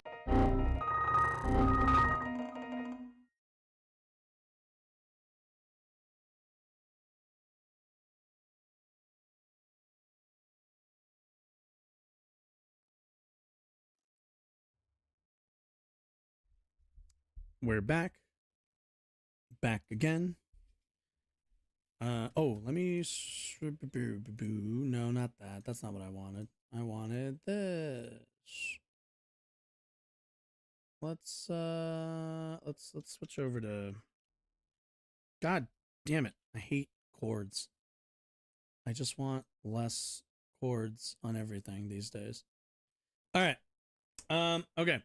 So while scouring YouTube looking for hot takes to dismantle and look over, one popped up to me that I found, I don't know if I found it interesting so much as, oh no, okay, so much as it seemed to be an interesting channel. So this channel is called Baggage Claim. It seems like a pretty anti-SJW, anti-woke, smorgasbord is board of smorgas. We got people being obsessed with Meghan Merkel. I still don't get it. We found one example. We found a prominent example of a woman being abusive, and suddenly all abuse from men has been undermined. I don't we got some good old Brie Larson here, always good stuff. She-Hulk, you love to see it. On their featured channels we have Critical Drinker, which we watched. They were just fucking depressingly stupid takes on Barbie. It's kind of depressing to see Nerd Writer on here too. I don't think Nerd Writer's a dipshit, right? I watched his videos a while ago, right? The Bear, AI, Horror of Ambiguity. Okay, no, he just does media takes. Okay, thank God. Thank God. Only one more Tarantino movie. That does make me sad. Anyway, I noticed this one and I hadn't talked about it, about activism. So I thought maybe let's take a look and kind of examine a bit of, the kind of obvious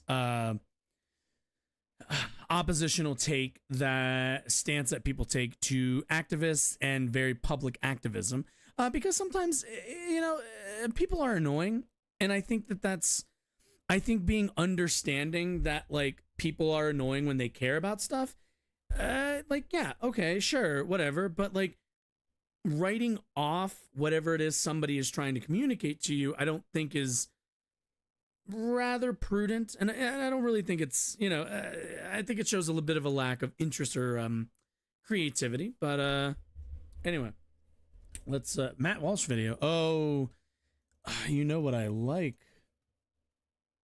Matt, where's Matt? What do we got? What The Hill has this. Shut up, dude. Okay, what are we doing? Edgy teenagers may end up saving us. Here's why. What the fuck is this? I want to see a thumbnail really quick. This is edgy. Oh no. Oh geez. Well, he is right. He is correct. You know, edgy teenagers will be. He certainly does think that they'll be saving him, the same way the Nazis thought edgy teenagers would save them. That's true. Let's look at this, and then maybe we'll switch into that, and then I'll pick out the sections of the PBD thing that I want to watch. A few weeks ago, I released a video asking the question. Oh yeah. What the hell? Oh yeah. I should say bitching about Dylan Mulvaney, somebody who's literally never affected anybody's life, at least in a negative way. Like, I don't need to explain it. What is going on since Western culture is embroiled in a great battle over policies, language, Western women's culture, sports and spaces, education, and most importantly, imagine thinking women's sports is what like Western civilization is going to fucking hinge on. Yes, Dylan Mulvaney is incredibly cringe. That being said, they have the right to. Children. At the front lines of this all too important battle are the notorious. At a time when we have rising climate change, which this video is going to talk about, at a time when, you know, housing inflation is such that most Americans cannot afford, can hardly afford apartments, can hardly buy houses, you know, student loan debt is crippling people's ability to move on in life. Their big issues are women in sports and kids seeing people in clothes. Again, you know, I'm gonna say it every time. Go to a wrestling show. Your kids are like, there are kids there. They will see people in less clothing at any professional wrestling show. They'll be fine. They will live on. Woke activists. Over the last Their hearts few years, will go on. protests have caused massive amounts of disruption by toppling statues, shutting down speaker events, vandalizing artwork, and blocking roads and runways. Not to mention, many activists are calling for violence against those that disagree. Wait. Are we including souping a Nazi? Let's be clear. That woman was a Nazi, so that's fine. We don't need to deride that. Also, okay, a statue by toppling again. Statues, Whoa. shutting down speaker events. Now, keep in mind, this is bothering somebody at a campus. Vandalizing artwork and blocking Not great. roads and runways. Not to mention, roads, yeah. many activists are calling for violence against. This is Parker Posey. I forget her actual name because I think that's a what's it called name.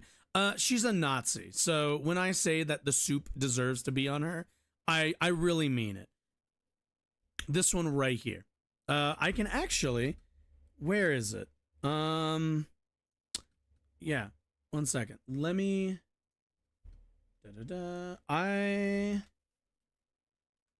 no, not Shaun the Sheep, although I love Shaun the Sheep. This, copy, over here, chat, nope, hey, I said, okay. I'm entering my own chat. Why am I getting the thing? Here you go. Wonderful Shaun video goes over her and her Nazi friends. It's a bit of a watch, but if you have the time, really good like breakdown of a lot of her rhetoric, a lot of her stuff. She's a Nazi because she aligns with literal Nazis. Anti-trans, definitely a fascist. Shaun made a very good video. I do think climate change is an issue, but I do believe fossil fuels are always going to be here, and that we're better at adopting our infrastructure to climate change than tearing it down. Oh yeah. Nazi and her friends are Nazis. That is true. Unfortunately, she's actually posted like, if I remember correctly, she's actually like posted some Nazi rhetoric. So, I mean, obviously, she's not going to claim to be a Nazi in the sense that she's not going to claim to be, a follower of Hitler's stuff. But, when we break down her actual positions and her, the kind of the way that she organizes and analyzes the world and, her political prescriptions, they are indecipherable from the solutions that the Nazis came to. And again, neo-Nazi groups also show up to her rallies and, you know, yada, yada, yada. Watch the Sean video. It's a whole thing. But yeah, moving on. Those that disagree with them. If you see a turf, punch him in the face. These methods of violence and disruption are clearly not helping the causes What is they're happening? so forcefully fighting for. I am so confused what's happening. Why does this look all fucked up? But despite That's weird. that, they because it's green. It's green stop. screening it. But why? Okay. Let's begin with trying to understand what the hell is their problem. And I don't mean their problem with society, because they have lots and we'd be here all night. No, I mean, what is their problem? Okay, so you're gonna pick out like a few specific things that are easy to argue and go from there. I mean, there are people who make hours-long videos. Like, go into it. Be there all day. Problem on a personal level. You have an they are essay, trying to solve by like it's an embracing essay the role format. of You have all the time you constantly want. offended activists. I'm a As I live see streamer. it, I have to do just all like this with on the everyone cuff. else, this is about their search for meaning. They're looking for something to believe in, a higher calling, a vision that gives them purpose. Many people have traditionally found this in religion, in the belief in God. Okay, so we're not gonna make so let's be clear. We're not going to make like an argument on the merits of what they're arguing for. We're just going to do they're too interested in the topic. Like, okay, it's not, you're not really addressing the actual arguments that climate change activists make, but okay. In their family and children, and even their community. But the traditional sources of meaning have become less and less attractive to young. Also, I find it really funny that, so okay. I'm glad that they stopped at this specific frame, right? Because girl on the, oh wait, is that homegirl on the right? Or on the left? I can't tell. Wait. Is that Liberty? No, it is. It is Liberty Hangout. Okay, cool. Lovely. So, she says that climate activists are searching for meaning, are, they looking for something to believe in, right? And which, like, whatever, you can make whatever, if you want to make that kind of argument, that's fine. But what I find disingenuous is when climate activists get labeled as, oh, they're looking for meaning, they're looking to believe in this thing. It's not really, it's dogma. It's not that they've like read the science and that they've come they've come to a point where they have enough of an understanding of a topic that they now hold a strong position for or against climate change, for or against certain policies in terms of the proliferation of like fossil fuel energy and stuff like that. It's not that they've done any of that. It's that they don't have real lives. They don't have religion in their lives. They're just looking for meaning. And I find that a bit disingenuous when you actively put up a video of homegirl from Liberty Hangouts, a conservative social media little micro influencer. And yet, do we ever hear that? Do they think for 1 second, oh wait, I'm going to show this video of two people who are interested in topics. They are interested in the topics in which they are engaging with, but paint only one of them as, not having a life, as being too wrapped up in their interests or whatever. This criticism is meaningless. Everybody who is dedicated to somebody feels this way about the thing they're dedicated to. Like, it's just, it's meaningless. It's a meaningless critique. It means nothing because the person she's showing on here, both of these people are hyper focused. Both of these people are looking for things to believe in. They have causes that they believe in. But, she wouldn't say that about Liberty Hangout, dumbass over here. She'd say she's doing a good job and reporting on whatever. But no, she has interests too. She also doesn't have much of a life, since her entire life revolves around bugging other people about their interests and trying to frame them in negative lights. So, fucking spare me on that one. Young people in the last Caitlin century Bennett, for reasons too complex to explain here. So young people are more often turning away from ideas of family and religion and instead looking for meaning elsewhere. It also doesn't help that the concept of community has become quite rare in most cities. Yeah, I wonder. Oh, okay. I said this earlier today in a comment section of a Majority Report video, you can always tell, you can really identify somebody's biases based on when they stop investigating something. I.e., this is a great example. People say, oh, people aren't like religious anymore. There's more social discohesion, or there's less social cohesion. People aren't in communities anymore, and they stop. That's the end of it. They stop talking about it. They're like, it's because there aren't a sense of community in cities. Well, why would that be? And I think anybody with any sensible perspective on the world understands why there's not community. We're all incredibly atomized. How many of us work like non-stop hours, or at the very least are constantly at work all the time, constantly trying to pay the bills? How many of us don't go out because we literally can't afford it? Because between rent, between bills, between everything else, we have just enough for every little subscription service, every little grocery we have, just enough to get to and from work, and that's about it. People just aren't as social because they don't have the resources, the money to go out and frolic around. They just don't. Not the same that they did before. And it's led to atomization. More people spend more time on the internet because the barriers to get on the internet is literally your phone. Like what? Maybe you get a laptop, but that's kind of it. You pay for a laptop once, you got the internet for the rest of the time. Pay for a gaming console, same concept.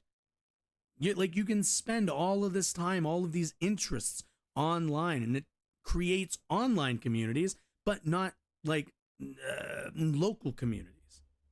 And because there isn't that cohesion in local communities, you end up like, you go to cities, like I go to like Denver, go downtown to Denver, and yeah, there are people walking around, sure, but is it this bustling metropolis that it most likely would be like, what, 20, 30, 40 years in the past? No, nowhere even close. People just don't, people shop differently. People interact differently with the economy and everything else. Collapse made even more rapid by COVID. So for young people today, community, instead of being created by proximity, is being forged based on causes and similar beliefs, all virtually. Well, I don't know what to tell you. But the very tool that's bringing these people together is also the tool that is consistently overwhelming them with catastrophic news, warning them that people are dying. Yeah, the same thing that local news used to do. Like, this isn't a new concept. Local news did this before. Like, local news is the thing that, like, drives this sort of sensationalized reporting. We've seen this for, like, decades now. You have to sell ads. You have to catch eyeballs. So what do? You show, like, inflammatory stuff. You make it like a spectacle to watch the news. Going to end if they don't get up from their Cheeto-riddled sofas and do something about it. But wait. What do you mean Cheeto-riddled sofas? Climate activists are like the most, first of all, some of the most militant, but also some of the most actively involved. They're the ones actually creating communities, going outside and touching grass. What are you talking about? This is not a drill. Because only they can fix the world's most complex problems. Frightened, anxious, and helpless, these people have hooked into online communities, bound themselves together, and come up with the only solution that makes sense to them. Activism. In some ways, God forbid young people come up with the idea of this new concept, guys.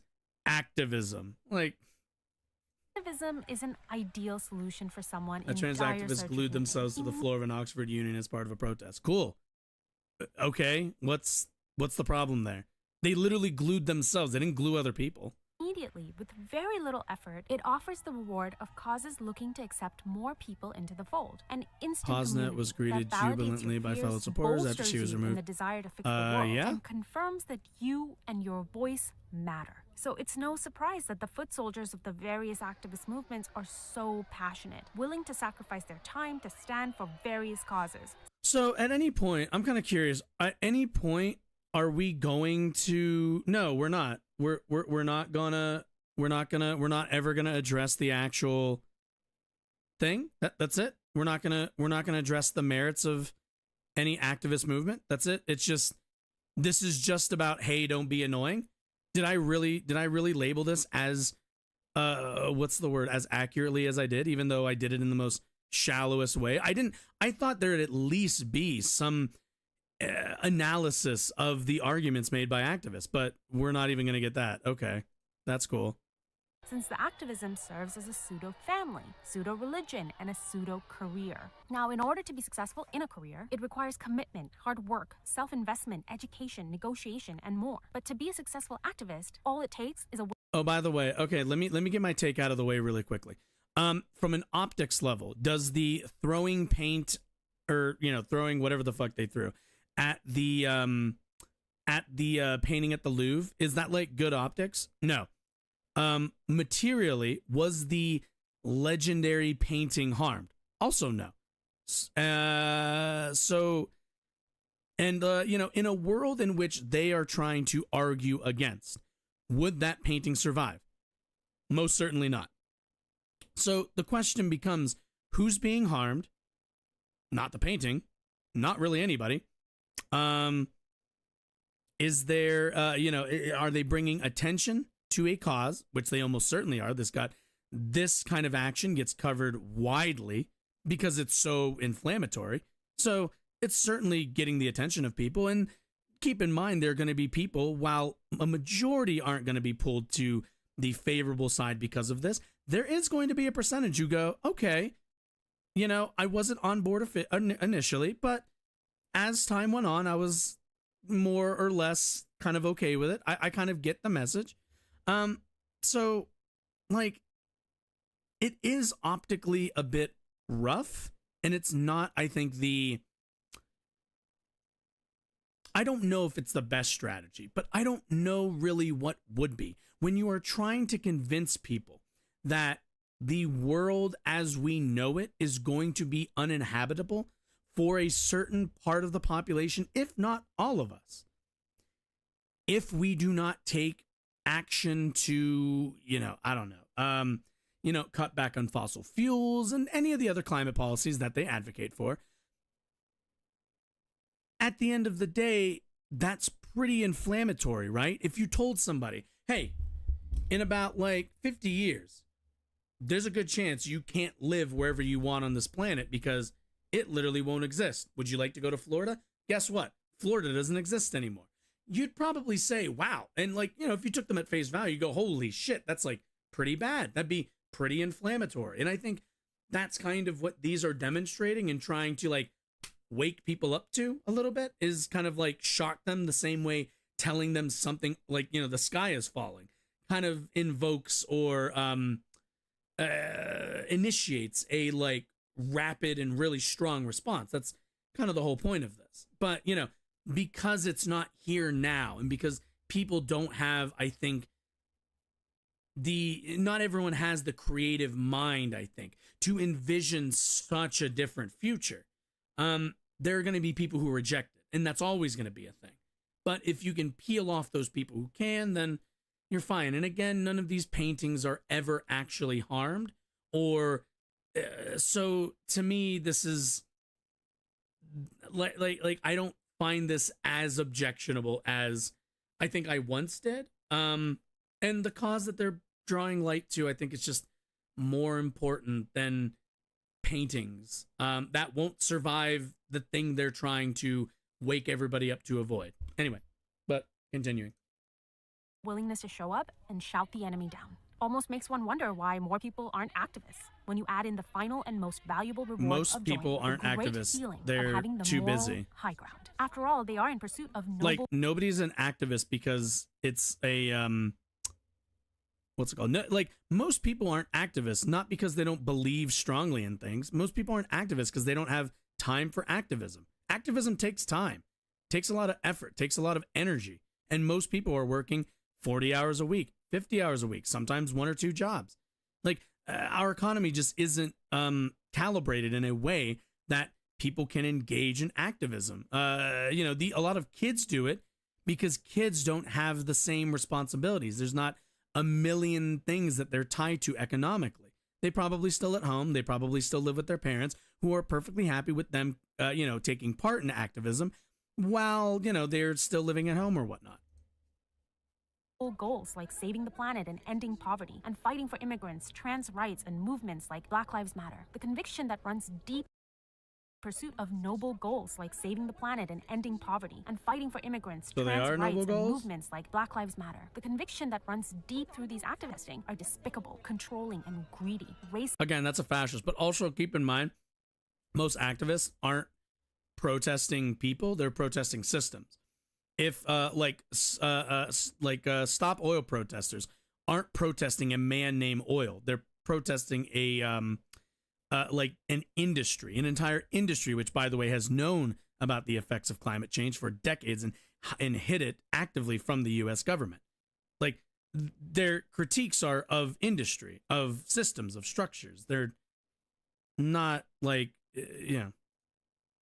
bigoted and sexist, and generally people who take joy in the misery and suffering of others. Simply put, their opposition are not human. This assessment of their opposition allows the protesters to justify relying on any means necessary to accomplish their goals. If stopping traffic during a protest results in an ambulance unable to get a woman suffering from a stroke to the hospital, which leaves her permanently paralyzed, then the activists don't believe they need to see their hand in the woman's suffering. After all, First of all, that's like one instance of how many times have they done this? Like, no, seriously. Like, how many times have they done this? And this has happened exactly once? It's kind of an outlier, no? They've been forced to stop traffic by the pernicious policies by their lawmakers. A woman who suffered a stroke in the car and couldn't get to hospital because the road was blocked. She was with her son, who was helpless to help her, and she's now paralysed down one side and can't speak. And doctors have said conclusively that had she got to hospital uninterrupted, she wouldn't be in that state now. So that was a direct result of your protest. So let me ask you personally, straight away, what if that woman had been your mother? Would you still think you'd done the right thing if you put your mother basically into a coma? And let's be clear, this isn't unanswerable. Like, I don't know why you'd even show up to this, because this was always going to be the question, and this is always going to be the frame in which they will take any one instance of something bad happening because of activism, whether it be, you tie yourself to a tree, I don't know, it's fucking whatever it might be, especially in this kind of instance. They're going to seize on this. And there's really no, I think, wiggling out of this. You essentially have to say there was no intention for this to happen. Unfortunately, activists are constantly berated and shouted at, and we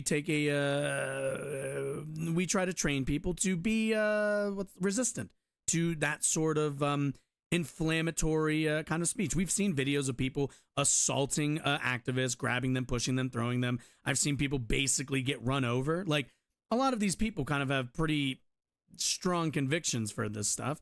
And at the end of the day, there was no way for them to know absolutely if the person, if the claim that somebody who's having a stroke was a lie, was it not? And, that's unfortunate. There's really no way to get around that. You apologize. There's not really a lot you can do about it. You were if it was a, if it was a march, let's say, if there was a march and somebody, and you can almost bet this happened at least once. If there was a march that held up an intersection and the same thing happened to somebody, that march would also be blamed for that person's stroke and their paralyzation. Do I think that is every person who marched needs to answer for that? No, I don't think so. That's a ridiculous standard. I'm supposed to account for literally every possible situation. We're marching right now. And same with protesters. They're protesting right now. Could they have let them through? Absolutely. But again, I wasn't there. I don't know the dynamics of how, if it was communicated, how it was communicated, whatever. But still, I have no doubt there's more to the story. But I don't even know why you'd entertain it. Just say it's unfortunate. We hate to see stuff like that happen. We're not in favor of that. It's whatever.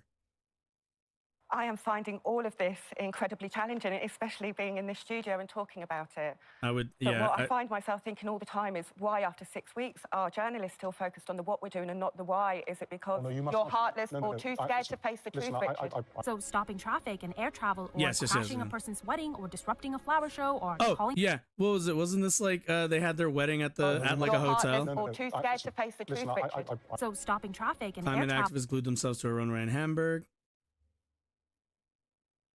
Okay.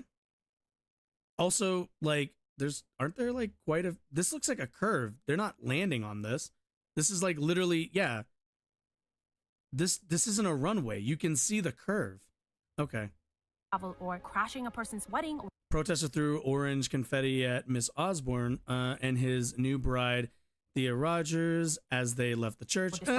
You know, something tells me we're leaving out a bit of information on this, but show or calling for physical violence against those that disagree with them all seem justified. After all, they also don't seem too bothered. They are the ones with the moral high ground, fighting for the rights of the vulnerable. Activists but we then need to walked talk in. about the problem with activism. Like I just said, activist fervor is fueled by the belief that their opponents don't share their values. That the only reason people oppose their Nope.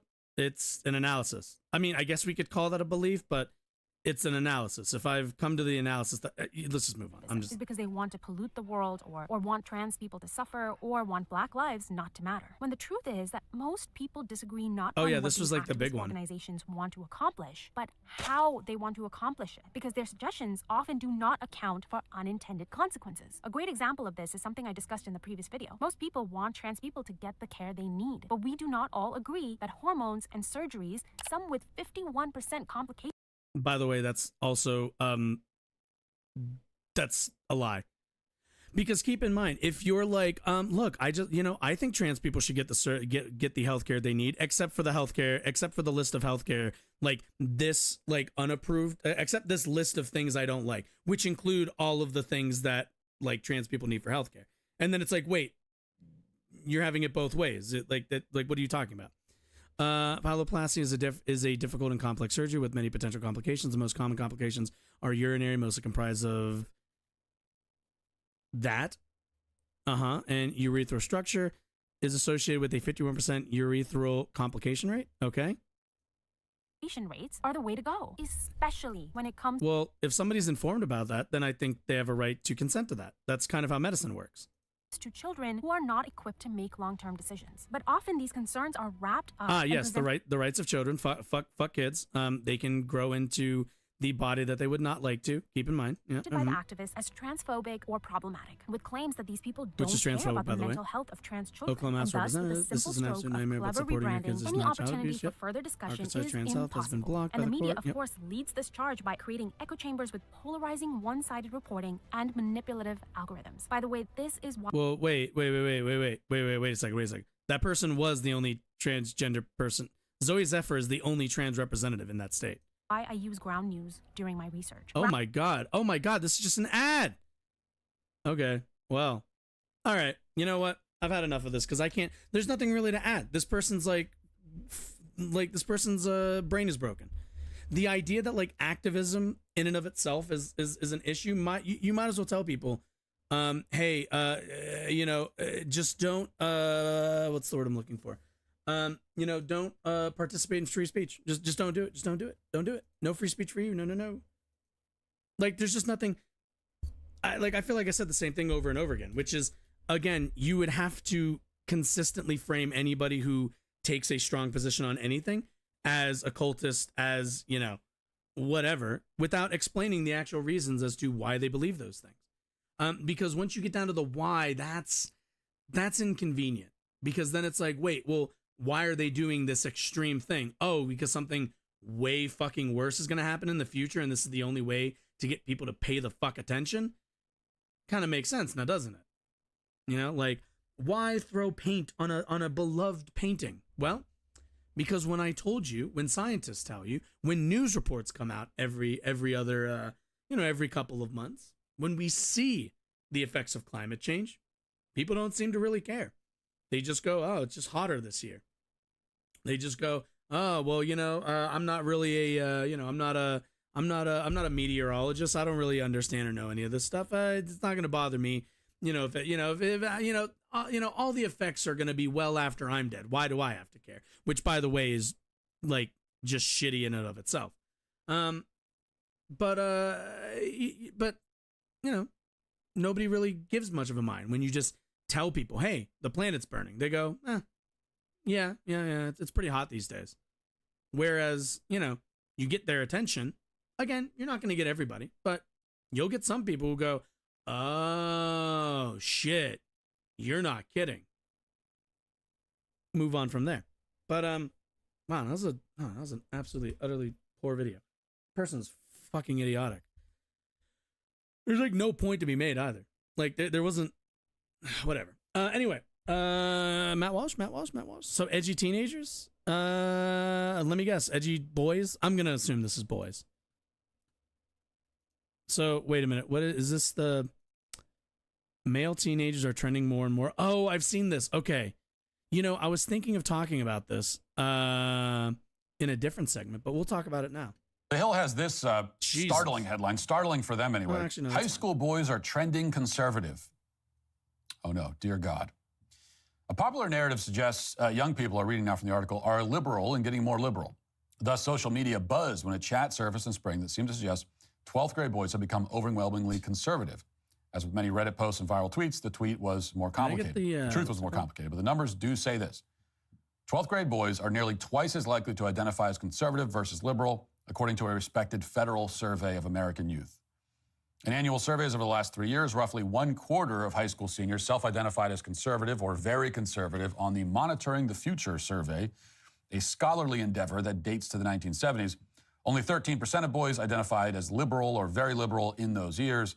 The figures represent a striking shift in the political views of boys. As recently as the late 2000s, liberal boys occasionally outnumbered conservatives. Back in the Carter era, both boys and girls lean liberal. Nowadays, it's girls who are drifting to the left. The share of 12th grade girls who identified as liberal rose from I wonder why. 19% in 2012 to 30% in 2022. Only 12% of girls identified as conservative in the last year's survey administered by the University of Michigan. Young women, too, are trending liberal. Women ages 18 to 29 are more likely to identify as liberal. We know this, but what about the boys? So that's kind of the headline. That you've got. That was kind of the article, idiot, but okay. Overall, young men and boys are trending conservative, and when you narrow it down to 12th grade boys, they're twice as likely to identify as conservative versus liberal, which is a striking difference from the past, as they point out. Now, do you think with AfD popularity, Giorgia Meloni's victory in Italy, and the Polish right being very successful, there's going to be a right-wing backlash in Europe? Okay, so I'm not like the most well-versed in all of European politics, but we saw kind of a little bit of this with Brexit, right? Like, when I think of right-wing backlashes in Europe, the first thing that comes to mind is Brexit, which was, I don't know, what was that, like, that was like 2016-ish time, right? 2015, 2014 or so. And I do think that, like, we might be seeing kind of another right-wing wave. Certainly, like, the AfD's popularity and Meloni's victory, it does kind of indicate that there is a growing conservative movement in Europe. I don't know how long-lasting that's going to be. Brexit. But I'm not sure how long-lasting that's going to be, because we've seen like Brexit kind of happen, right? And did anything meaningful come out of it? To my knowledge, not really. The UK's economy took a bit of a hit, I think, but nothing like crazy. And overall, I don't know. Again, I'm not a huge. I'm much more domestically inclined or informed than I am in terms of like between domestic politics and foreign politics. But like, as far as I can tell, there hasn't been this this huge right-wing wave because Brexit was such a success. It kind of seemed like an embarrassment to a degree, and the fact that they couldn't hold on to a prime minister for a bit was also really weird, and The Conservative Party there kind of feels like the dog that caught the car. They just don't know what to do. Like, they ran on Brexit, that became a whole thing, and now they have to deliver, but they're not really interested in delivering. That being said, Meloni is different. In Italy, she's not. I don't see her as like a neocon. Based on what little bit I've been able to consume of her rhetoric and everything else, she seems pretty dedicated to her right-wing bent. But yeah, I certainly think we're gonna see something along those lines. I think we're in the middle of it. I just, right-wing governments, I find, have a hard time holding on to power for too long, because conservative movements are so much better at critiquing from the outside through a lack of power than they are governing. You see it a lot here in the United States. The Republican Party is utter fucking trash when they're actually in power, and they do a piss poor job, unless there's like a war or something unique going on, of signaling and communicating to the American people that they're the better choice. But what they are good at is, when they're not in the presidency, when they're not in power, is endlessly bitching about, if only they were in power, they would do this, that, and the other. So, I don't know. To me, that's kind of how I'm looking at it. Pro-Ukraine, pro-NATO, in a moderate on welfare state. So she's a standard Western European populist conservative. Yeah, because isn't she, because she kind of sees NATO as, like, the vanguard of, like, the West, right? Like, her whole thing is, isn't that kind of her vibe? She's very interested in, like, Western identity, Western civilization, which always makes me raise an eyebrow. I think there are a few things happening here. A few reasons why teenage boys and young men are increasingly becoming conservative. Yeah. And the first is that conservatism is rebellious, okay? It's edgy, it's offensive. Well, okay, actually, no. I'm curious. Is she, because there is a line between being anti-imperialist and isolationist. Those are two different, distinct things, I think. I gotta ask if you mean, like, if you mean anti-imperialist, or if she takes a more isolationist stance. Culture. By our culture standards, it's the rebellious, edgy, offensive thing. And if you have that kind of renegade instinct, that desire to rebel, as many young people do, especially boys, then this is where you go. As I pointed out before, if you're a kid in high school and you want to be edgy and cool, you can't do that by adopting the same position as your middle-aged math teacher. Like, the moment that your math teacher starts waving a pride flag and talking about how the Bible is evil. Matt Walsh obviously homeschools his kids. God, I pray for those kids. Hands up if your teacher has ever told you that the Bible is evil in school.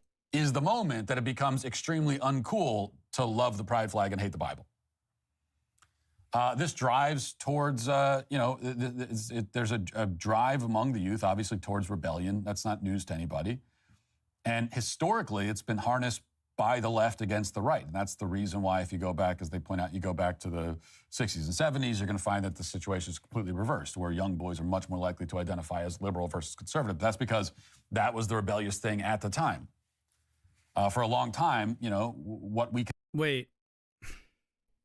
Matthew. If your argument is that they're just doing the thing that's cool or the thing that's edgy, why aren't they, for example, the edgiest people in our society? Climate activists. Can I get an answer to that one? Can I get an answer to that one? Consider now to be conservative ideals. Also, I love the idea that, were like, the popular conservatism mainstream is ideals. edgy. The conservative position, as we consider it now, was the dominant cultural position, which is not the case anymore. What's the word? Which means the left is in control. It means they're the dominant cultural force, which is bad. But the good thing is that they lose their rebel status. That's the one good thing. Even if they even if they pretend to still have it, which they do, so you end up with like fairly different, even among aging punk rockers still going out and pretending to rage against the machine by saying everything that your HR rep at work would say. I'm not sure I understand. But it's all a charade, and kids, for the most part, see right through it. Wait, so this is a great advantage are they, or for are they us, not being edgy? that we should be harnessing much more than... Also, okay, so not to bury the lead here, but yeah, no. So the idea that that boys are becoming like conservative, yeah, I suppose to a degree. Granted, it's also dropped since 2020. Like, we're looking at a historic low of 17%, and we are at a high of 23. So was that a 9, and it's heading downward according to this? But keep in mind, notice these numbers here to the side. These are not 50%. These are not, these aren't, these aren't like majority numbers. These are 25% or less. Only in 1 year did it peak over a quarter and drop right back down. So are we really talking about 12th graders becoming conservative? No, we're talking about 1/4 at absolute best are leaning conservative. And granted, again, this is also self-identified, which, do you think self-identified boys have any fucking awareness of their politics? Anybody for that matter, to a degree. Even this chart, I'm a bit skeptical of. Granted, they say women mature faster than boys, but even still, like, it's just, but they got to pretend they're cool. They got to pretend they're cool. In Europe, the majority of the rights are divided between European conservative and reformists, which are what I mostly vote for. Strong borders, anti-imperialist, pro-Ukraine. And then we have identity and democracy, ID, which are mostly people spreading fakes about COVID, pro-Russia, anti-America, anti-EU, etc. Majority of rights are divided. Majority of the rights. What do you mean by... Okay, so I'm curious, what do you mean by the majority of rights? Like... I'm just curious what you mean by that, I guess. I understand that there's... American conservatives, reformists, and da-da-da-da, but I just guess I don't understand what you mean by a division of rights between those two groups, I suppose. And we are. And you have to harness it in a smart way, obviously. I mean, you can't actually go up to kids and say, hey, kids, want to be edgy and cool? Be conservative. You can't say it as, in a way as on the nose. Okay, you mean like kind of an alignment. Okay, I think I understand. Is that, because that makes it sound lame. But that is basically the message and the truth. Conservatism is edgy. It's much cooler. It's definitely edgy. It is and definitely edgy. It's the only place where we can have a sense of humor. To be fascist. And that's the other thing about teenage boys. And I know this from having been one not that long ago. Well, pretty long ago. I mean, really long ago, but still. I was one at one time. And I can still remember that as a teenage boy, you have a very outrageous, offensive, kind of morbid, aggressive sense of humor. Teenage boys amuse themselves by insulting each other, like among friends. Do you think that's like a good thing, Matthew? Do you think that could possibly be a bit negative when we talk about the relationship and the way that we socialize boys? Now, look, I'm all for a fry-up like everybody else, but, am I supposed to believe that Matt Walsh has ever interrogated, maybe it's not good that we socialize boys to constantly be in competition with each other. Maybe that leads to, I don't know, some a lack of cohesion amongst men, a lack of trust amongst men, and for that, an increase in alienation from each other. Possibly. Just insulting each other in extremely vulgar and personal ways. And to some extent, you never grow out of that. Yeah, even as you become a man, as men, we never quite grow out of that. We still think it's funny to like make fun of each other and stuff. But there's no room for women don't that do that. on Women the left also at all. historically I mean, never you make fun of each cannot other. have a man's sense of humor on the left. You just can't. Profiling, surveillance. Oh my God. Oh my God. What is a male sense of humor? I just don't.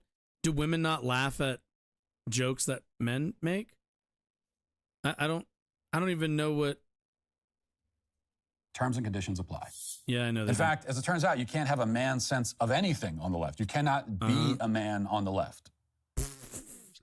Sorry, guys. I'm not a man. I'm just not. You know, all this beard, this long hair. It's just can't be a man. Sorry. Which brings us to the second factor, which could explain why boys are increasingly becoming conservative, which is that the left, if you are a high school boy, the left is doing nothing but heaping scorn and contempt on you. Okay. I want to talk on this really quickly because I think there is, while not like, no. Let me not dither. There is truth to this. There absolutely is truth to this. In the left movement, especially here in the United States, we have an unfortunate habit of not being interested in men's issues. And the reason for that is, I think, rather intuitive. I think it makes sense to a degree. And the reason for that being that in the United States, men generally have had systems and structures aligned with their, not just their values, but for their benefit. You can see this a lot in the sense of like, women couldn't have credit cards unless it was under their husband's names until I think maybe the 1970s or so, if I remember correctly. I could be wrong about the exact date on that.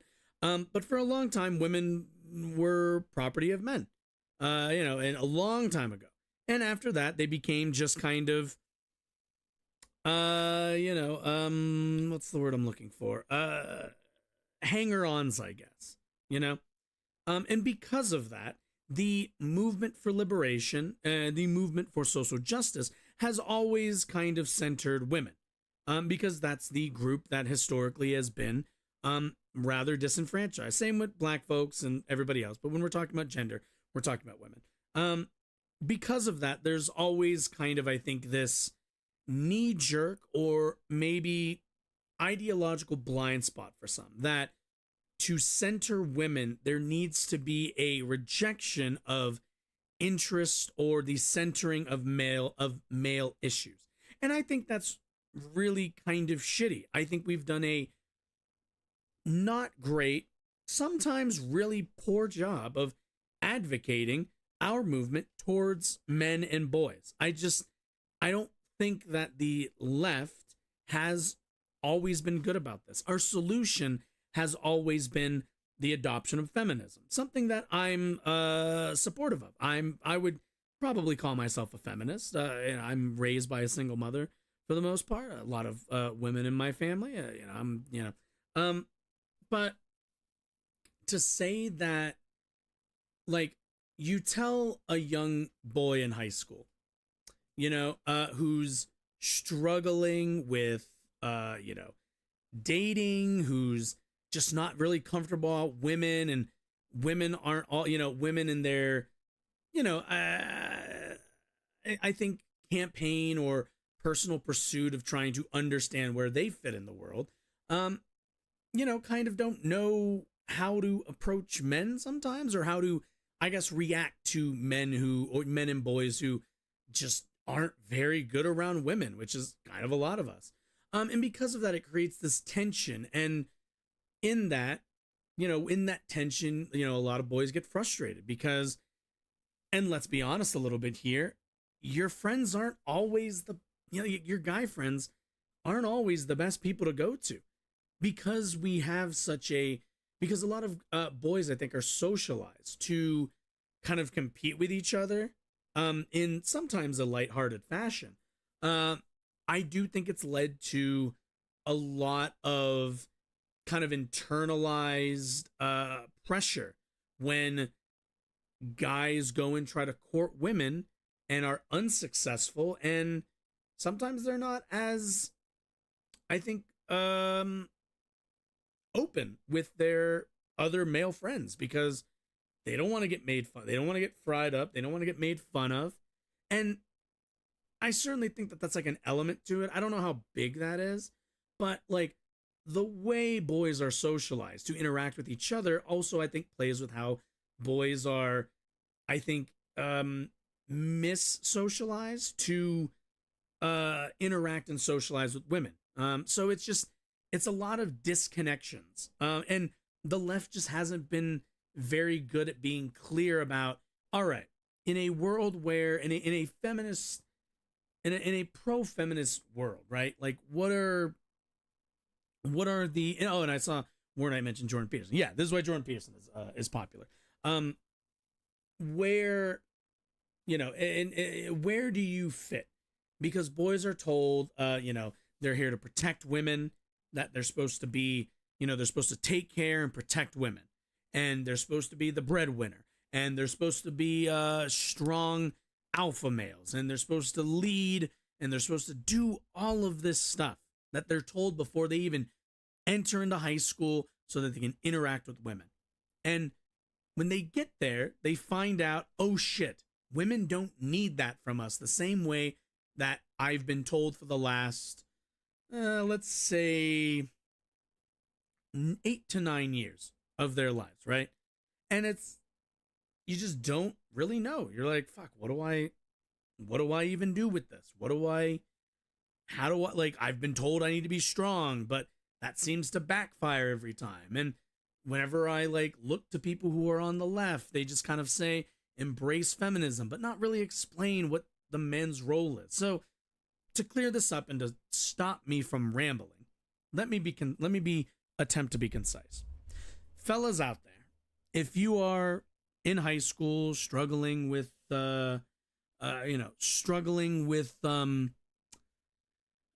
struggling with your pursuit, with your interactions with women, I'm not going to sit here and tell you just be confident. I'm not going to sit here and tell you what's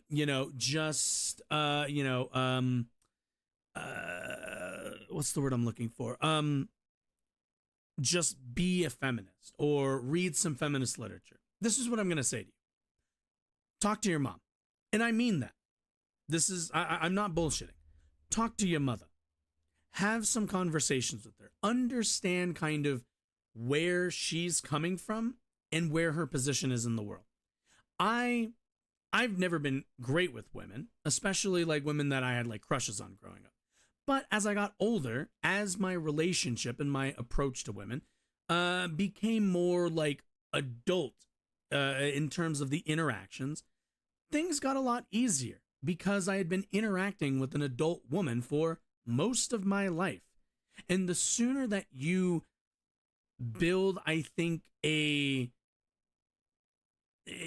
sooner you start to look at other like women, in your classes, not as, these, maybe sometimes trophies or however you're looking at them. I'm not, you're probably young. You probably have some thoughts. Take it easy with that a little bit. But the sooner you look at them, the way that you look at your like mother, and not like in a weird kind of way. I mean, in a socialization, how you approach people, how you talk to adults, how you interact. I think the sooner you're going to find it a lot easier to just talk with women without that awkward romantic pressure bearing down on you. So and I'm not a coach. I'm not like some dating coach. I'm not the most successful person. I've had a few girlfriends, nothing crazy. But I find at least like the best thing to do is approach women the same way you approach guys. Ask about their interests. Ask how they're doing. Be interested in them in a frame that isn't just sexual or you looking for a relationship. And a way to train yourself is to interact with more adult women who you don't have access to. So if your mom has friends, if interact with your friends' moms. Again, not in that way. In the friendly kind of way. Get to look at them as three-dimensional human beings. And as you do that, because you already probably know your friends' moms and think they're cool people or whatever, apply that to the women in your class. I'm ending it now because I don't want to say anything more that you all are going to misconstrue. Anyway, let's continue. Telling you to be ashamed of yourself, of your masculinity, calling you toxic. Don't do this. Lecturing you, scolding you. By the way, I know. I just stopped, and now I'm stopping again. Just be introspective. Just be introspective. All right. Don't do the thing where you reject all critique. Yelling at you. On and on and on. A constant, never-ending harangue. Another difference between now and back then in the 60s and 70s. It used to be that when you thought of the humorless scolds, what immediately comes to mind is like the church lady, right? The conservative. You're thinking of conservatives, so it's supposed to be these humorless scolds, don't have a sense of humor, they're offended by everything. Literally just talk to writing angry letters because like, they're offended by this and that. That is now, that's the left. That's what the left does. That's their gig. And they're very excited to explain to you why everything you think and say is offensive, especially if you're a male. Guess what, guys? A lot. They're going to. You're young. There's going to be a bunch of stuff that you're going to think and say that's offensive. There's stuff that I've thought and said that are offensive. And guess what? Fellas? Guess what? Crazy thought. I'm gonna let you in on a little secret. Women are just as edgy as y'all. I know. You're thinking, what do you mean? What do you mean, Josh? I can promise you, women are just as, in terms of the way they think and some of the things they say, just as offensive as everybody else. We just don't look at it that way, and you don't look at it like that because you see women in a certain light. You don't think that they can say it's why, like, when women used to say crude things in like comedies, or why Sarah Silverman is a good example. Somebody who does very kind of man style crude comedy was very successful in her time because it was not just edgy, but a bit inflammatory and shocking because women aren't supposed to talk like that. You know how many times have you heard like the joke where like some girl says something and it's like, oh, women aren't supposed to talk like that. It's also why people like Matt Walsh get really upset about stuff like that, like Cardi B says, for example, or like maybe Nicki Minaj. I don't listen to Nicki Minaj really all that much anymore, but like that's also why they find that sort of stuff offensive because it's unladylike. Because to them, ladies can't be offensive. Absolutely, they can. Absolutely, they can. This isn't a men-only thing.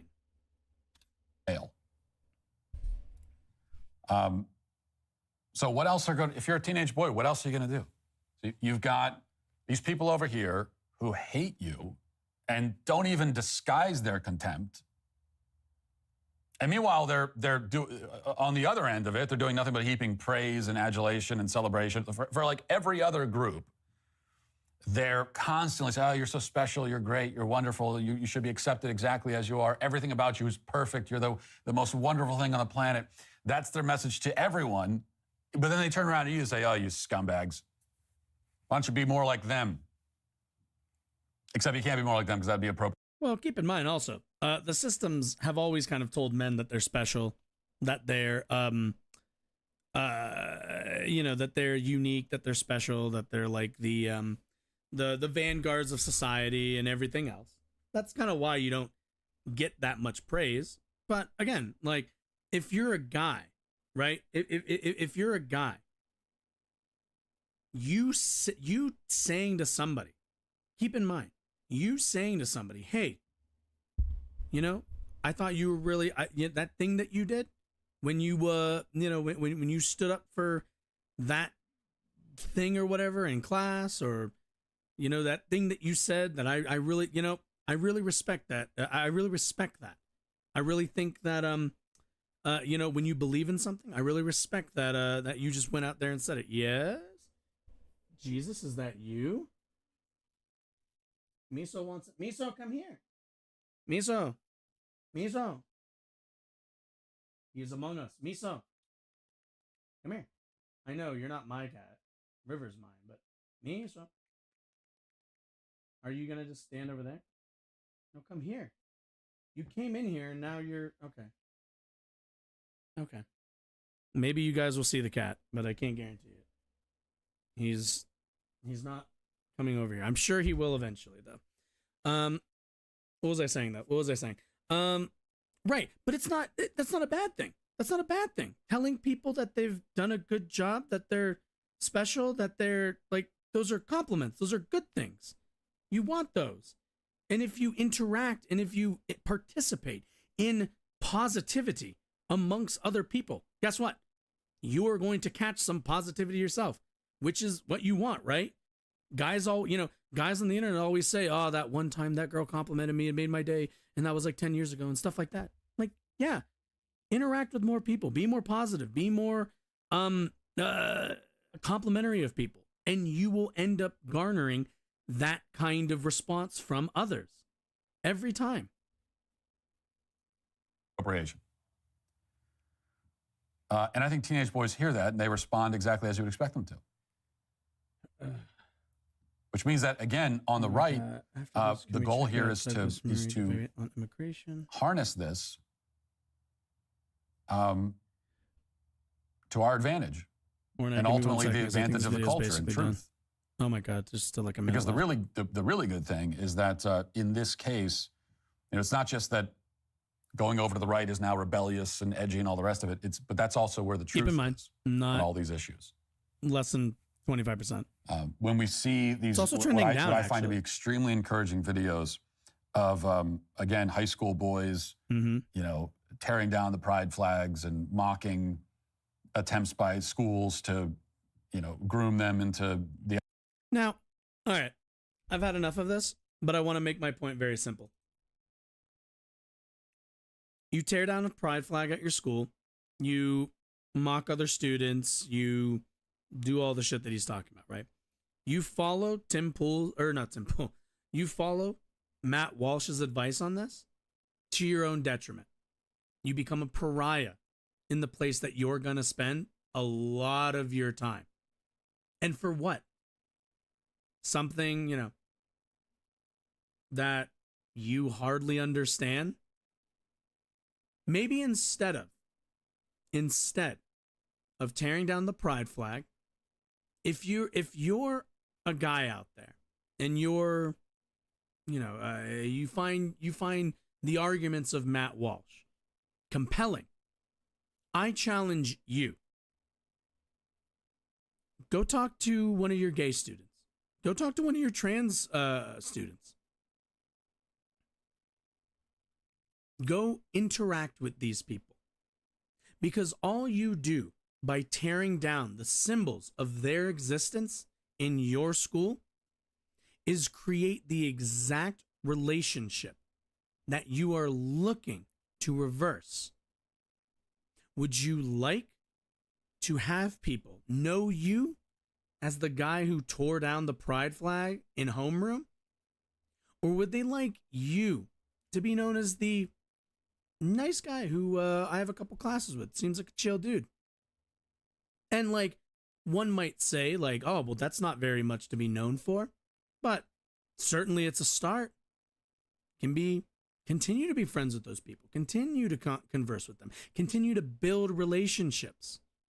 And next thing you know, that gay kid, that trans kid in your class, they're not just an avatar for a flag that people have told you represents the fall of Western civilization. It's one of your fellow students just trying to get by, get some good grades. Maybe get a girlfriend, it'd be nice. Maybe a boyfriend, it'd be nice. Maybe that could be you. Maybe it's one of your friends. Build connections. What he's telling you to do and what he's asking you to do is to tear your connections down. Isolate yourself from everybody around you, because the fear and because of the unknown, because of the mystery surrounding their identity is somehow so terrifying and so egregious that you should alienate yourself. And go take a look at any of the boys who might be in your class or you might know go to other schools who commit suicide early in their lives. Do you think those boys had healthy connections? Frequently, no. But, okay. Let's see. Okay. All right, War Night. I'm going to be a shitty little content creator and say we will look at this, but not until next stream, because I want to get to this this video with Cenk, because I do have one more point I want to make specifically about leftism here in the United States. But we will do this Monday. I will be back on this show Monday at 7 o'clock Mountain Time, so whatever time frame that would be, and we will watch that video. But I'm going to keep you on the line because I had stuff planned, and sometimes I got to keep you guys on the line to keep the views and everything else up. I just want to be honest with you. I don't want to lie to you. I got to keep you coming back for more, you know. Okay. Let's get rid of this. Let's get rid of this. Put that away. What am I looking for? What am I looking for? Right. PBD. I don't know why. I really do like responding to these videos, mainly because they're just, they come off as really normie to me, and I like the what's it called? I like you know, I like getting an insight into this kind of person, I guess. Okay. Here we go. Okay, how long is this section? Okay. 148 to about 217? I think we have enough time for that. Explain to those young men what it means to be secure in their masculinity and what it means to be a homophobe. Well, being secure in one's masculinity, to be very brief, and I'm going to do this very briefly because I already went on a big rant. Being secure in one's masculinity is all about being secure in you, in your masculinity. It's not, people get hung up with like definitions of masculinity. It's yours. It's unique to you. Be like, stop trying to make it somebody else's masculinity. It's yours. It's only going to work for you. And it's only going to fit your needs, your interests, your everything else. And there are going to be people like Matt Walsh who want to sell you a bill of goods about how to be like a man. And he's going to point to a couple metrics that align with the things that you want, but ultimately will lead you to live in a fashion that is contradictory to, again, your needs, your wants, the way that you want to be perceived and approach the world. And plain and simple, you're not going to get to those outcomes that he promises you with his pre-approved, his format of masculinity, because his is for him and he gets his from whatever book he's read. Get your masculinity, get your identity from you, because it's the only one that's going to be honest to you. And it's the only one that's going to be honest about the outcomes, which are, you're not really going to know. You're just not. You know, you're not going to, you know, something feels wrong to you, as you interrogate that, and also like interrogate your masculinity also. Be critical of yourself and of your thought processes. You know, the more you think about any topic, the more you're going to expand your kind of perspective on it. I don't want to get into it because we're already off of it, but thank you, Groove Dragon. I wish I read that when I was actually ranting. Hopefully that was supplemental or sufficient, I guess. Okay. So the reason why. So earlier in the week, I watched a bit of Cenk Uygur, host and founder of the Young Turks, go on the Patrick Bet David podcast and do a big factionalism. I was not a fan of it, and I don't think, we're not here to change my mind, but I decided to look a little bit more through the video, and I found a central flaw in kind of Cenk's logic. His logic has been the left needs to focus on more popular positions and stances, that we lose elections because we as a entire swath of the political spectrum, an entire pole of the political spectrum, there are people within that argue for things that aren't popular yet, or maybe never will. And that costs us elections that we could win,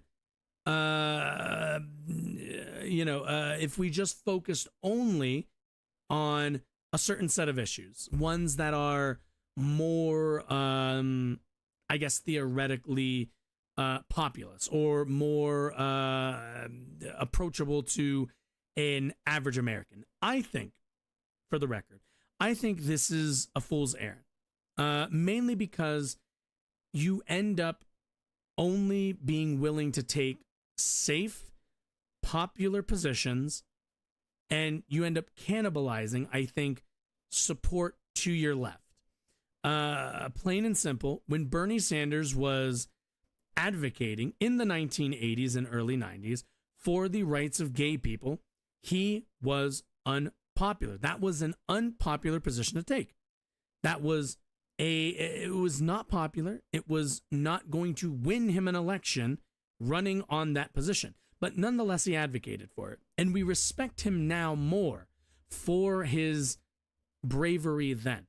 And my worry here is, or at the very least, my big critique is the relationship that Cenk is attempting to have here isn't going to pay off in the victories he thinks it is, let alone the fact that people simply don't vote on things like prison abolition and don't vote on things like trans rights. They just simply don't. We saw the Republican Party make trans rights an issue in the 2022 midterms. It was a failure. It did not work. So from that perspective, he's just wrong that it's going to cost Democrats.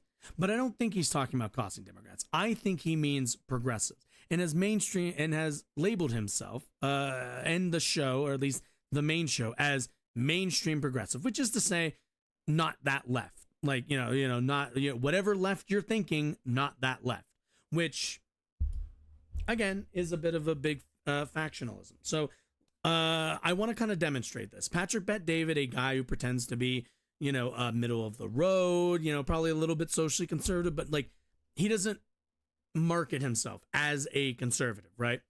He marks himself more as like a capitalist and like a, small business kind of guy. That's the kind of person that Cenk is doing this for.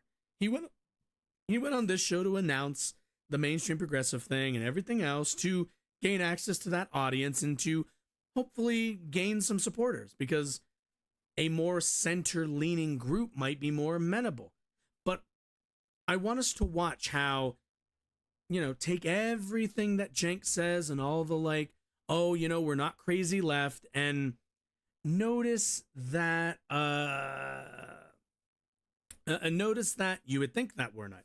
I'm going to destroy that.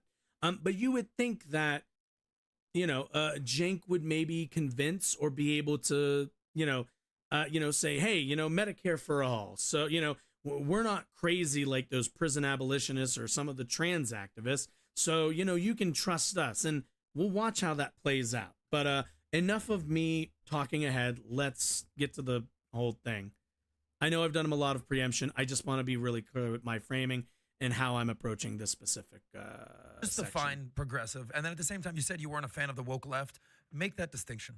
Okay, great question. So number one, I have not. I didn't know you went on Bernie Sanders' economic policies. So paid family leave, higher minimum wage, Medicare for all, end of gerrymandering, end of bribery in politics, corporate cash. I'll probably watch Those that are all incredibly popular positions. Free time. Two-thirds of the country wants all of that. Irritating, okay? But you mentioned AOC. I wouldn't advise AOC to run.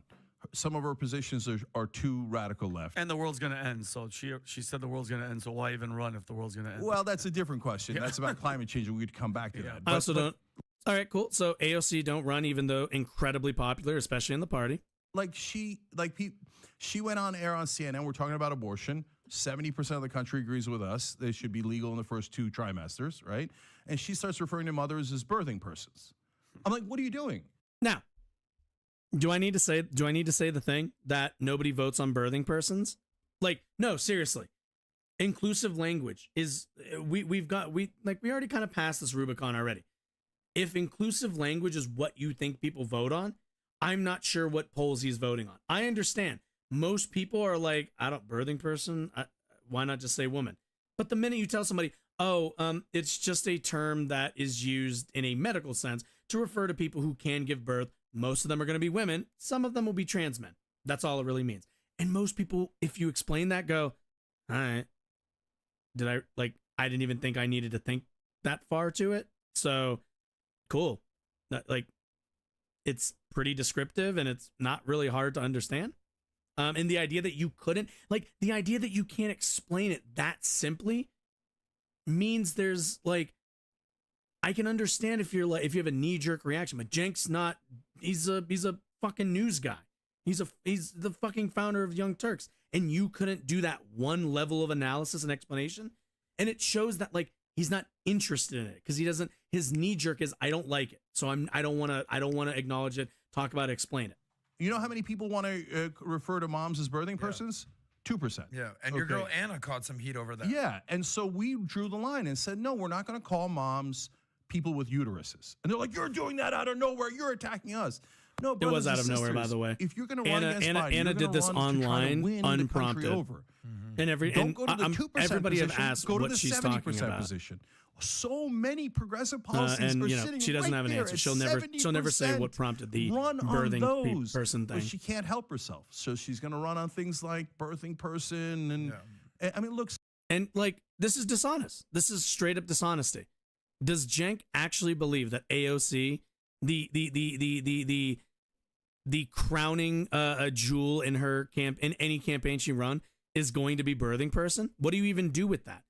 The only time birthing person is used is, again, in medicine. That's it. Doctors use it because it's an inclusive term, so that there's a reference point for all people who can give birth.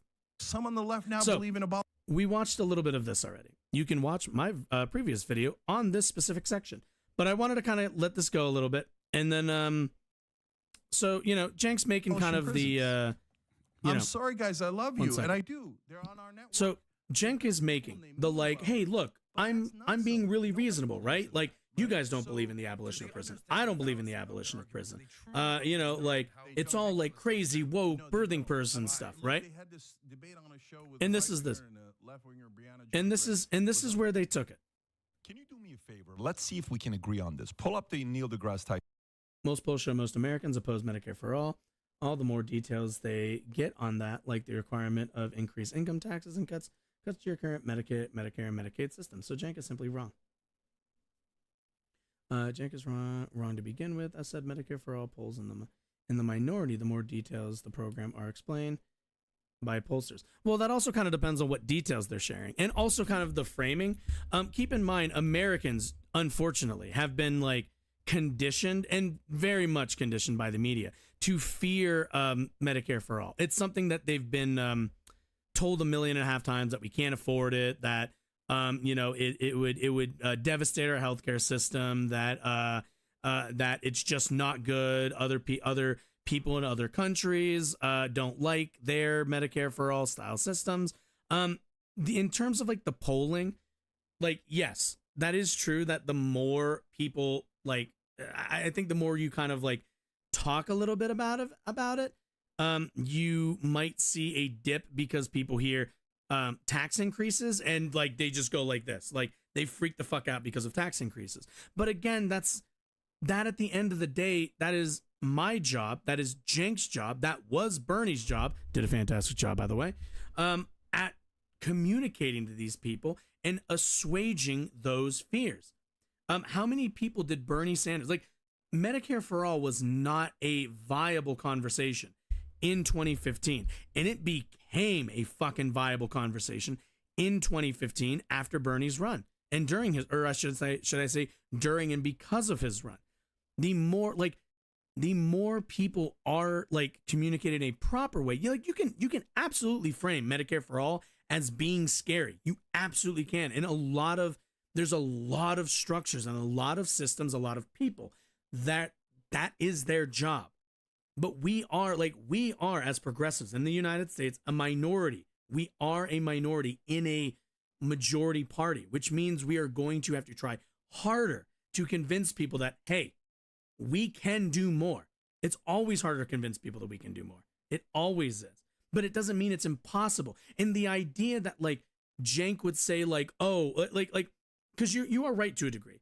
And under Cenk's like conception, that means you abandon Medicare for all.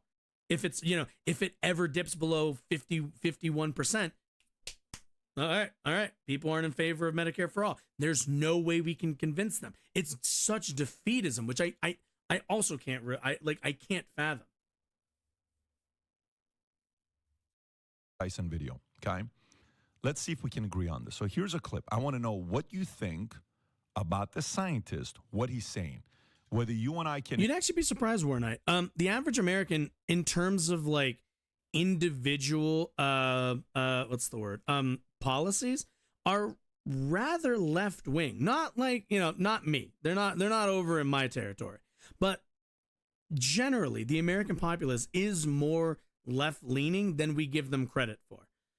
But again, unfortunately, because of media, because of the narrativization that our media participates in, and that's because of capital and a lot of other factors, Americans just don't get that message. And it's why you saw Bernie Sanders show up on Fox News. If you're not aware, Fox News is the most right-wing, like frothing at the mouth conservative network, and got a fucking standing ovation for talking about Medicare for all and stuff like that. Like, it can't, like, Americans aren't as, there's always a saying that, Americans are center right. That's bullshit. They're center left. But when you poll, like, that's only when you poll them on policies. Once you start polling them on parties and on, like, a lot of wedge issues and stuff like that, it breaks down a bit. But again, that's my job, and that's somebody like Cenk's job, to fix that, to challenge that rhetoric. Agree that this is absolutely ludicrous, or you may say, no, I think there's a point here. Go ahead and play this clip. Point is, apparently, the XXXY chromosomes are insufficient. Because when we wake up in the morning, we exaggerate whatever feature we want to portray the gender of our choice. Either the one you're assigned, the one you choose to be, whatever it is. And so now, so now just to tie a bow on. And I want to keep everyone in mind, Cenk just did this entire thing about how he's not far crazy left. He's not a far leftist. He's not an extreme leftist. He's a mainstream leftist. I say to you, somewhere I think I read that the United States was a land where we have the pursuit of happiness. Yes. Suppose no matter well, my yeah, chromosomes, we have today to I educate. feel Like 80% we have a lot female, of political educators on the male. left. It's just we don't have the funding that the right does. Like what I'm advocating for is a political education. Remove the makeup and I'll wear a muscle shirt.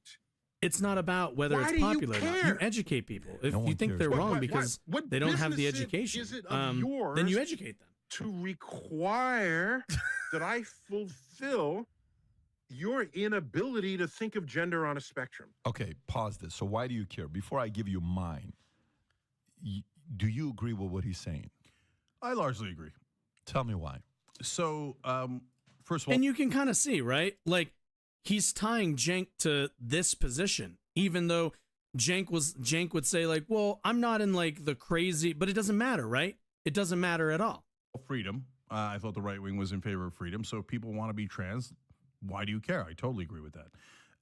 And so taking away rights from people, no, we're all 100% Americans. You shouldn't take away any rights. But if you get into the details, that's where some folks on the left have attacked me as a transphobe because I disagree on 2% of the issues. So you tell me what your policy you're talking about, and I'll give you my answer. So, for example, if you like one of my favorite shows, I went with my wife in Vegas. Absent, I think it was called Absent or whatever. I don't know if you've been to it or not. Have you seen the show? Caesar's Palace. It's a freaking insane show. But guess what it is? A lot of crazy stuff you're going to see. We were it's called Absent. As adults, we were absolutely entertained. No problem. You want to dress up, you want to do whatever, you want to be gay after you're 18 years old, go for it. You want to change your sex, you want to go from... You want to... Okay. Pay attention to that. You want to be gay after you're 18. So what? gay kids don't exist? You're not allowed to be homosexual until you're 18 because what? That's the arbitrary line in which we've designated when somebody is allowed to participate sexually. Like, how many people? Like I want to, fellas out there. If you're straight, forget whatever. Let me know.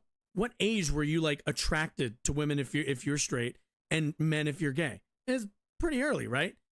Like, I liked titties when I was like, when it was still the 90s. Like, so what? If it like I'm just not allowed? What do you mean by not allowed? Socially? Like, literally? Like, you will beat me if I have thoughts of like homosexuality?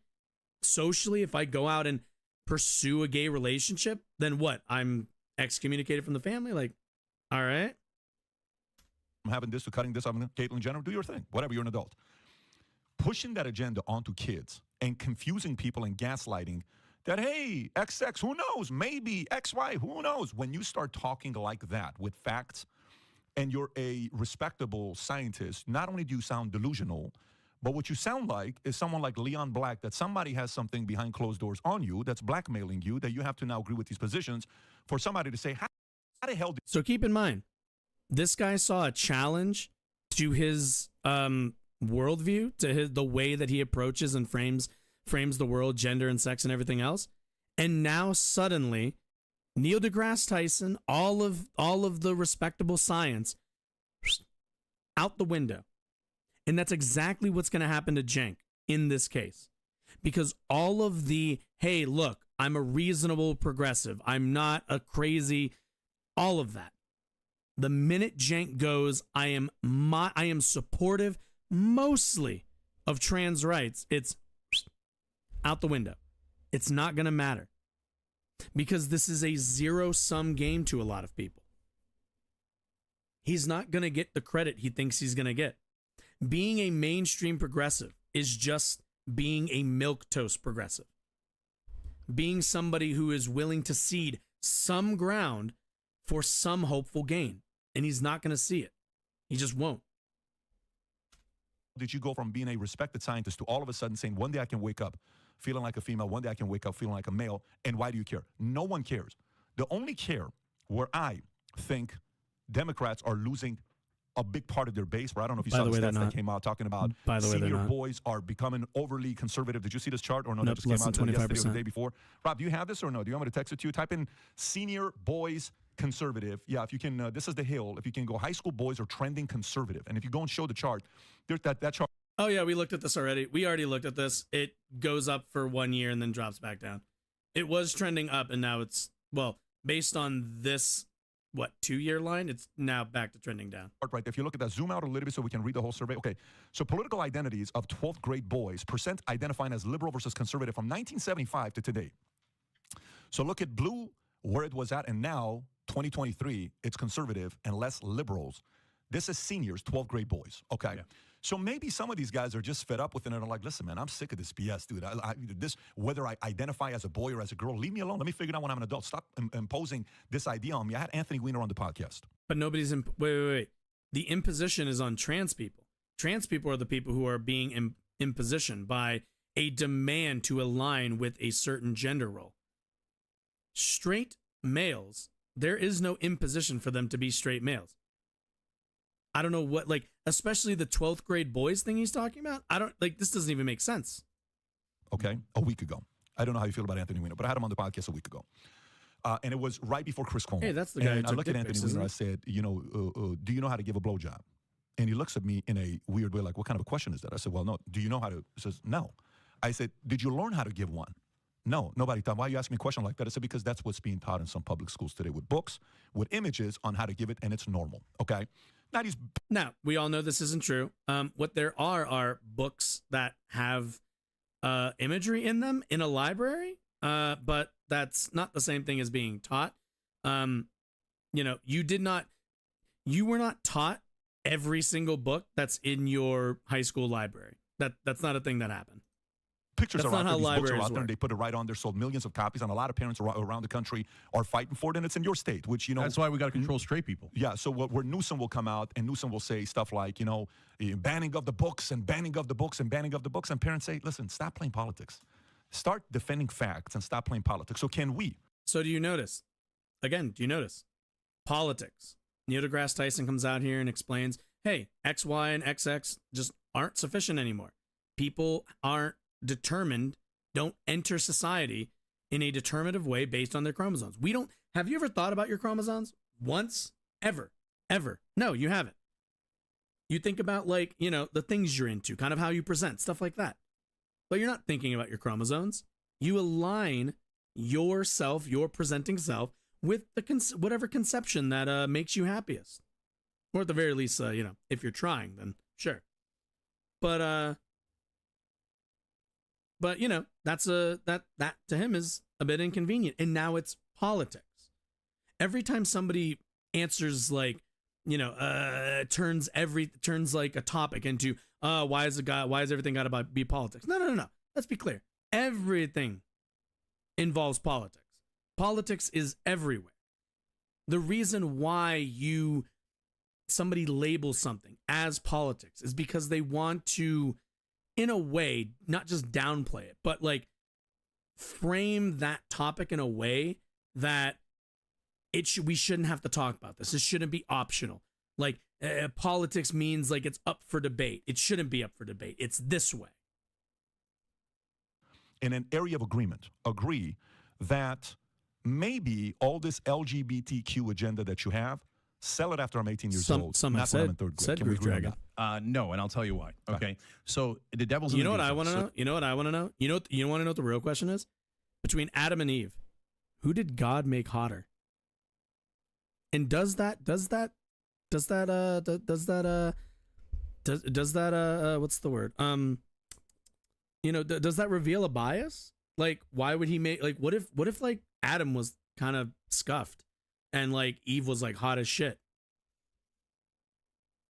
We don't know. We don't know. We assume they're both hot, but what if they weren't? So if you say to me, hey, don't let people have irreversible surgery before 18, I agree completely. Okay. So check. We're on the same page. So what Trump is about to do, 50 states, he said. Which nobody's arguing. Cenk is trying to carve out this space where he's like, look, I'm the one who's saying that shouldn't be legal. Is he going to get credit for it?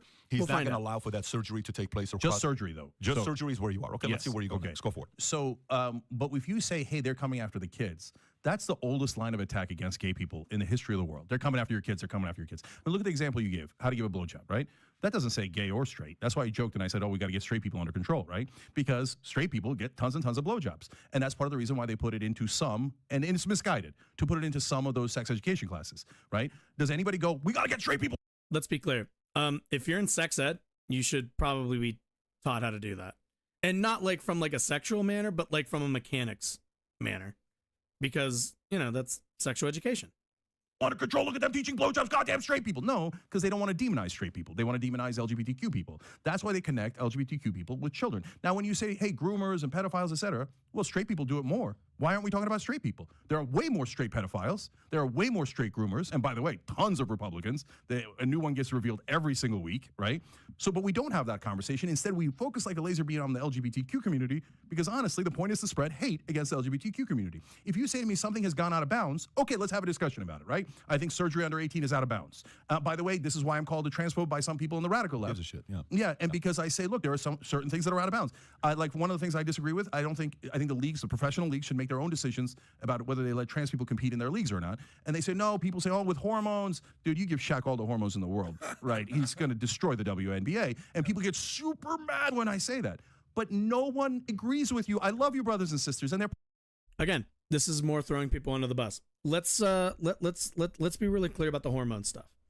So, hormones, the actual policy that people have argued for is the allowance of people under the age of 18, which it seems to be people say you should only be able to get them at 18, right? But there's an argument that, hey, if you're trans and you haven't hit puberty yet and you're trans, The idea is to go on hormone blockers. You stay on those for a few years until you decide, if you want to develop more as a woman or more as a man. And from there, if that course is taken, if, that sort of, if that's the route you take, if that's the most, which is kind of the more like the most efficient, easiest one, I would say, to kind of go through, and easy relative, obviously. But if that's the path that you take, you're going to be pretty in line with other people within that gender. If you're a boy and you are transitioning into a woman, and you are able to get those hormone blockers before you begin male puberty, you're not going to see that kind of distinct advantage. You'll see like these edge cases, or you'll see maybe some edge durability on strength, something like that. You'll see these like little things, but nothing that's going to give you some overwhelming, like crazy advantage in sports. A good example of this is Leah Thomas.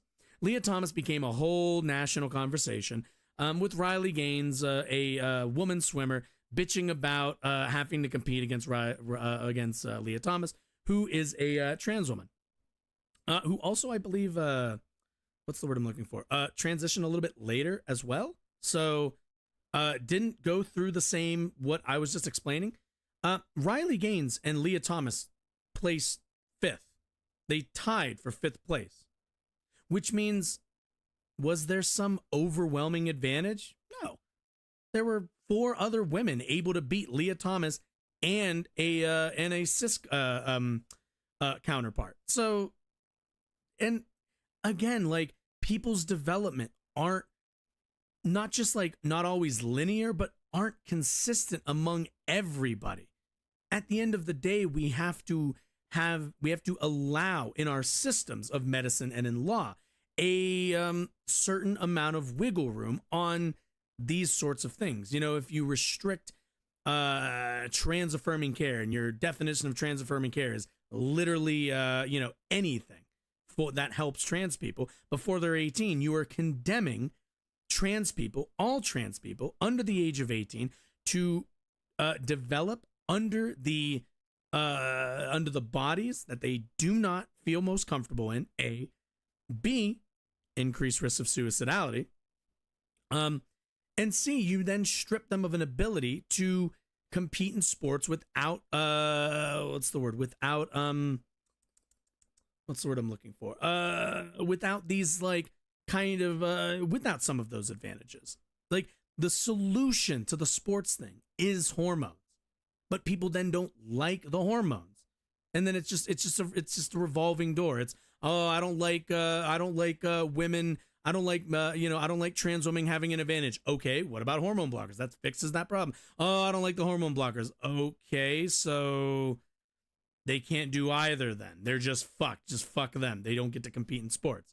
And that's no way to fucking go about it. That's no way to, like, if we can accommodate trans people in our sporting leagues. Absolutely.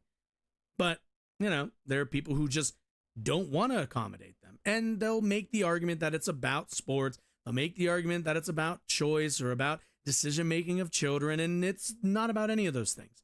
It's just about drawing enough barriers to fence in trans people until they either A, just stop being trans, which isn't going to happen, or kill themselves. That's the whole point. Those are the only outcomes here. You either that's it. That's all they want. They just want you to go away, whether that be like by your choice or by you unaliving yourself. But this is kind of, and again, Cenk is trying to thread the needle, and there's just no threading this needle. It's rights or not rights. Part of my network. But Shaq is going to dominate. You could put every hormone in the world. Men's bodies are structured differently. They maintain mass better. They have a different bone structure. These are facts. So if you're talking about biology, I agree. If you're talking about targeting LGBTQ people overall and kids, no, I don't agree. What about puberty blockers? Puberty blockers is a super tough one. So right now, they're not. Also, what's funny is there's been cases of them doing. I used to be of the position that sporting leagues or whoever could do what's the word, like hormone checks, I guess, like analyze the hormone levels of people and decide, okay, you're outside of the range that we think would be fair, so not allowed in the sporting league. Since having that opinion, maybe, I don't know, a handful of months ago, I've actually hardened a lot on that. I guess softened. I don't know. I reject that, though. I actually think that's bullshit, because mainly because what you are seeing and what we've seen a little bit are stories of cis people, who just have naturally higher levels of maybe like testosterone in women. It happens sometimes. Then get booted out of leagues because they go, up, well, you tripped the thing. You're not trans, but you just have too much of a, under these guidelines, you have too much of an advantage, even though it's a natural advantage and it's not or at the very least, it's not it has nothing to do with being trans. And that's all you're going to end up getting from this, is us quartering off people who we think would be unfair, which sports are kind of always unfair. That's kind of the game, right? Like, what sports is finding out who's better at something. And there isn't actually a biological, like, is it fair if I was in a swimming meet against like Michael Phelps? No, that guy is like genetically built to be a swimmer, but that doesn't mean that's not fair. Like, we're two dudes. There's like I wouldn't say it's not fair in the sense of like he's so much better, but like that's kind of how sports work. Oh man, how many like offensively tall people play in the NBA? Like, is that fair? Like, yeah, it's sports. Like, sorry, you're not, like, I wouldn't do well against somebody who was like 6 feet tall in like basketball, and it's not because is that fair? No, but life is unfair, and sports are kind of no different to a degree.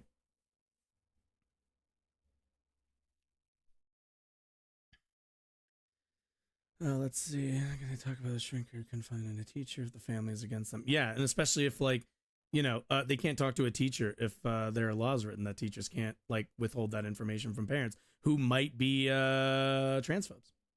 Trans people think about killing themselves. 40% try it. Yep. Suicide. Trans person. A. Assuming that hormonal and surgical castration will be beneficial. B. Why all caps? Oh. Surgical castration will be beneficial. Well, there's pretty consistent evidence that Warnight, that the what's it called, hormone therapy and surgeries are rather effective in treating gender dysphoria, and also in the absence of gender dysphoria, people are happy with it. The desistance rate is rather low, and so is the regret rate. The regret rate, I think, is actually a lot lower than a lot of cosmetic surgeries. It would be unfair, but you'd be a different weight class to begin with. Well, yeah, but then it's now we're separating based on weight, and why is weight a determining factor? These are all arbitrary lines that we're kind of drawing to cordon off people to make things fair. But again, if somebody has a long wingspan, doesn't matter if we're in the same weight class. They have a natural advantage over me. That's just life. I don't let's see. Anyway, now a lot of people say that it's okay. I'm not positive that the science is settled, but for me, I would leave up to the families and the parents to decide.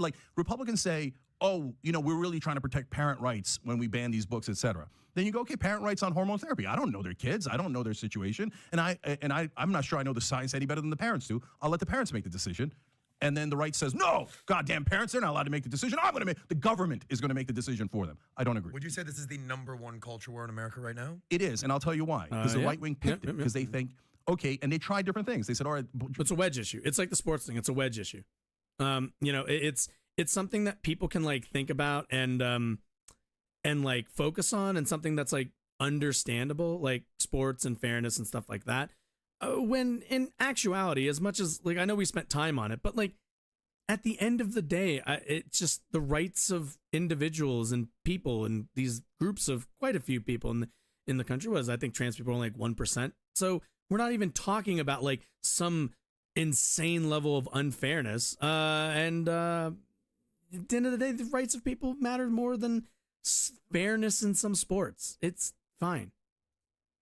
Trump tried to ban transgender people from the military. Turned out it wasn't popular. He tried to ban transgender people from bathrooms and stuff, and that didn't turn out to be popular. They dug and dug and dug until they got to trans sports and so-called groomers. That's when the country goes, okay, that's too much. And by the way, one part of the reason I'm calling ours mainstream progressives is because a lot of the leftists fell right into that trap. And that's the only thing they talk about. They stopped talking about paid family leave and hiring. One part of the reason I'm calling ours mainstream progressives is because a lot of the leftists fell right into that trap. And that's the only thing they talk about. I'm sorry. I didn't hear the initial. Transgender people from bathrooms and stuff, and that didn't turn out to be popular. They dug and dug and dug until they got to trans sports and so-called groomers. That's when the country goes, okay, that's too much. And by the way, one part of the reason I'm calling ours mainstream progressives is because a lot of the leftists fell right into that trap. And that's the only thing they talk about. They stopped talking about paid family leave and higher minimum wage, and all they're talking about is we got to get trans people into the WNBA. Well, people aren't voting right. People aren't talking about it. It's just not the thing that anybody's talking about. Paid family leave, like all of those are economics, which I do think economics are important, but it's just not the thing that people are talking about. And that's mainly because of the right. You can sit here and talk about paid family leave, Medicare for all, college for all. You can talk about all the fun little economic populist things that Cenk wants to talk about and that I support as well. But if you leave that flank open and unanswered, you will find yourself falling behind. Because at the end of the day, the right wing in this country ran on anti-trans rights. They lost because people spoke out and there was a lot of messaging around the support for trans people. What I don't understand is where Cenk is getting this, like, there was a failure, because there wasn't. There wasn't this, like, huge failure in the midterms. There wasn't this huge failure at the polling places. No. There just simply wasn't. People aren't interested in anti-trans legislation. And they're not interested, not because they just aren't interested, but because there are people who have made enough arguments and it's penetrated enough people. And also, like, more people are getting to know trans people and they're becoming just normal, average people like everybody else. And when they're ready, we're always there to talk about paid family leave. We're always there talking about economics. Economics is just unfortunately not always on people's minds. It's just not.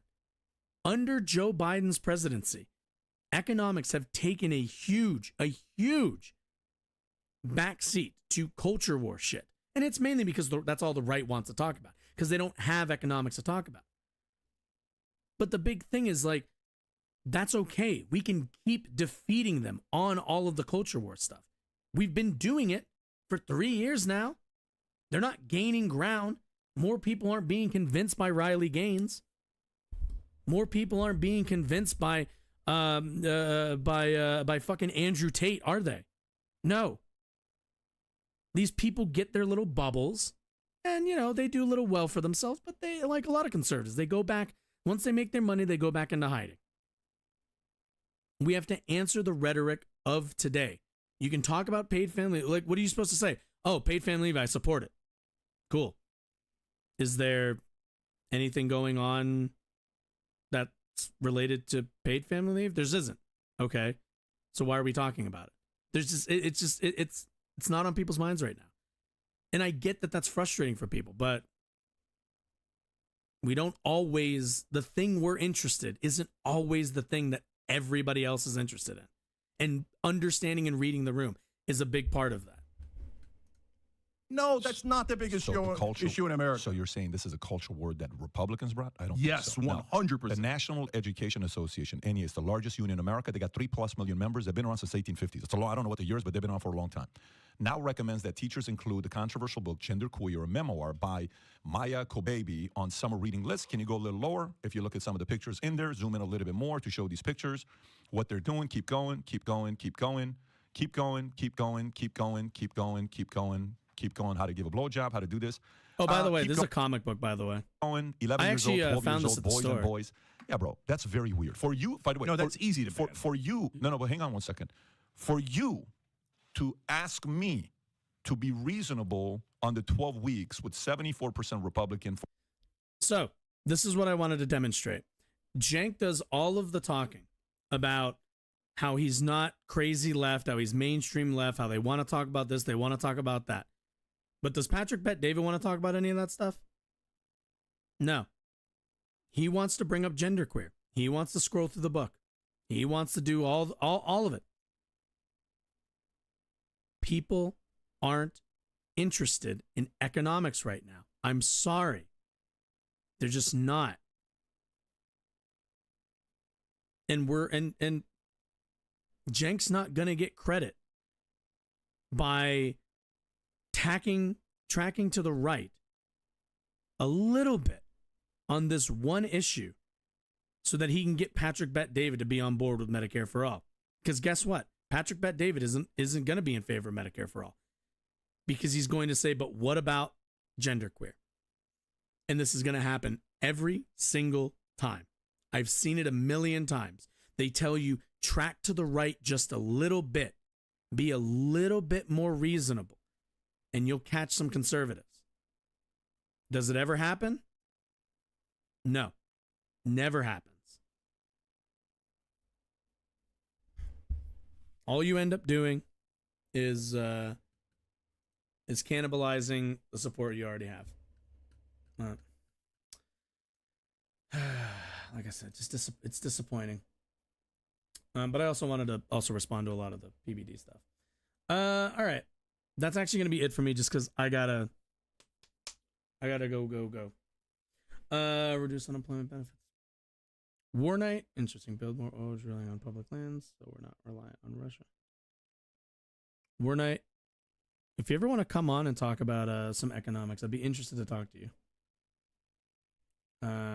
You seem to have a much more, much different approach to economics or at least like American economics than I do.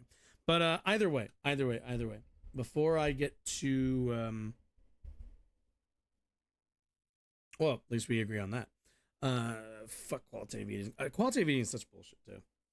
Such like capitalist. What's the word? Protectionism, I guess. I don't know what the term would be. Anyway, before I get rambling way too much, let's wrap up for the night, shall we? Let me do the thing. If you if you're here and your names aren't War Night and Groove Drag because you're already cool and hit the follow button on Twitch, you should do that. You should hit the follow button on Twitch. We have a good time here. You should hit the subscribe button on YouTube. Obviously check out, I do this 3 times a week for quite a while. There's quite a lot. I have a pretty extensive library over at the YouTube channel. Should totally check that out. Videos go up pretty much every day. I try to do, although I fall behind sometimes. What can I say? I have a normal full-time job. But other than that, any support is always appreciated. If you can share this anywhere where you think this might penetrate the ears of more people, I super appreciate that. I've been trying to work on networking a little bit more and trying to get my name out there and all the rest of that stuff. But either way, all of that setting aside, you guys have been great. I love the discussion. Yeah, everyone have a nice night. I'll see you all Monday, 7 o'clock. Yeah, everyone have a nice night. Goodbye.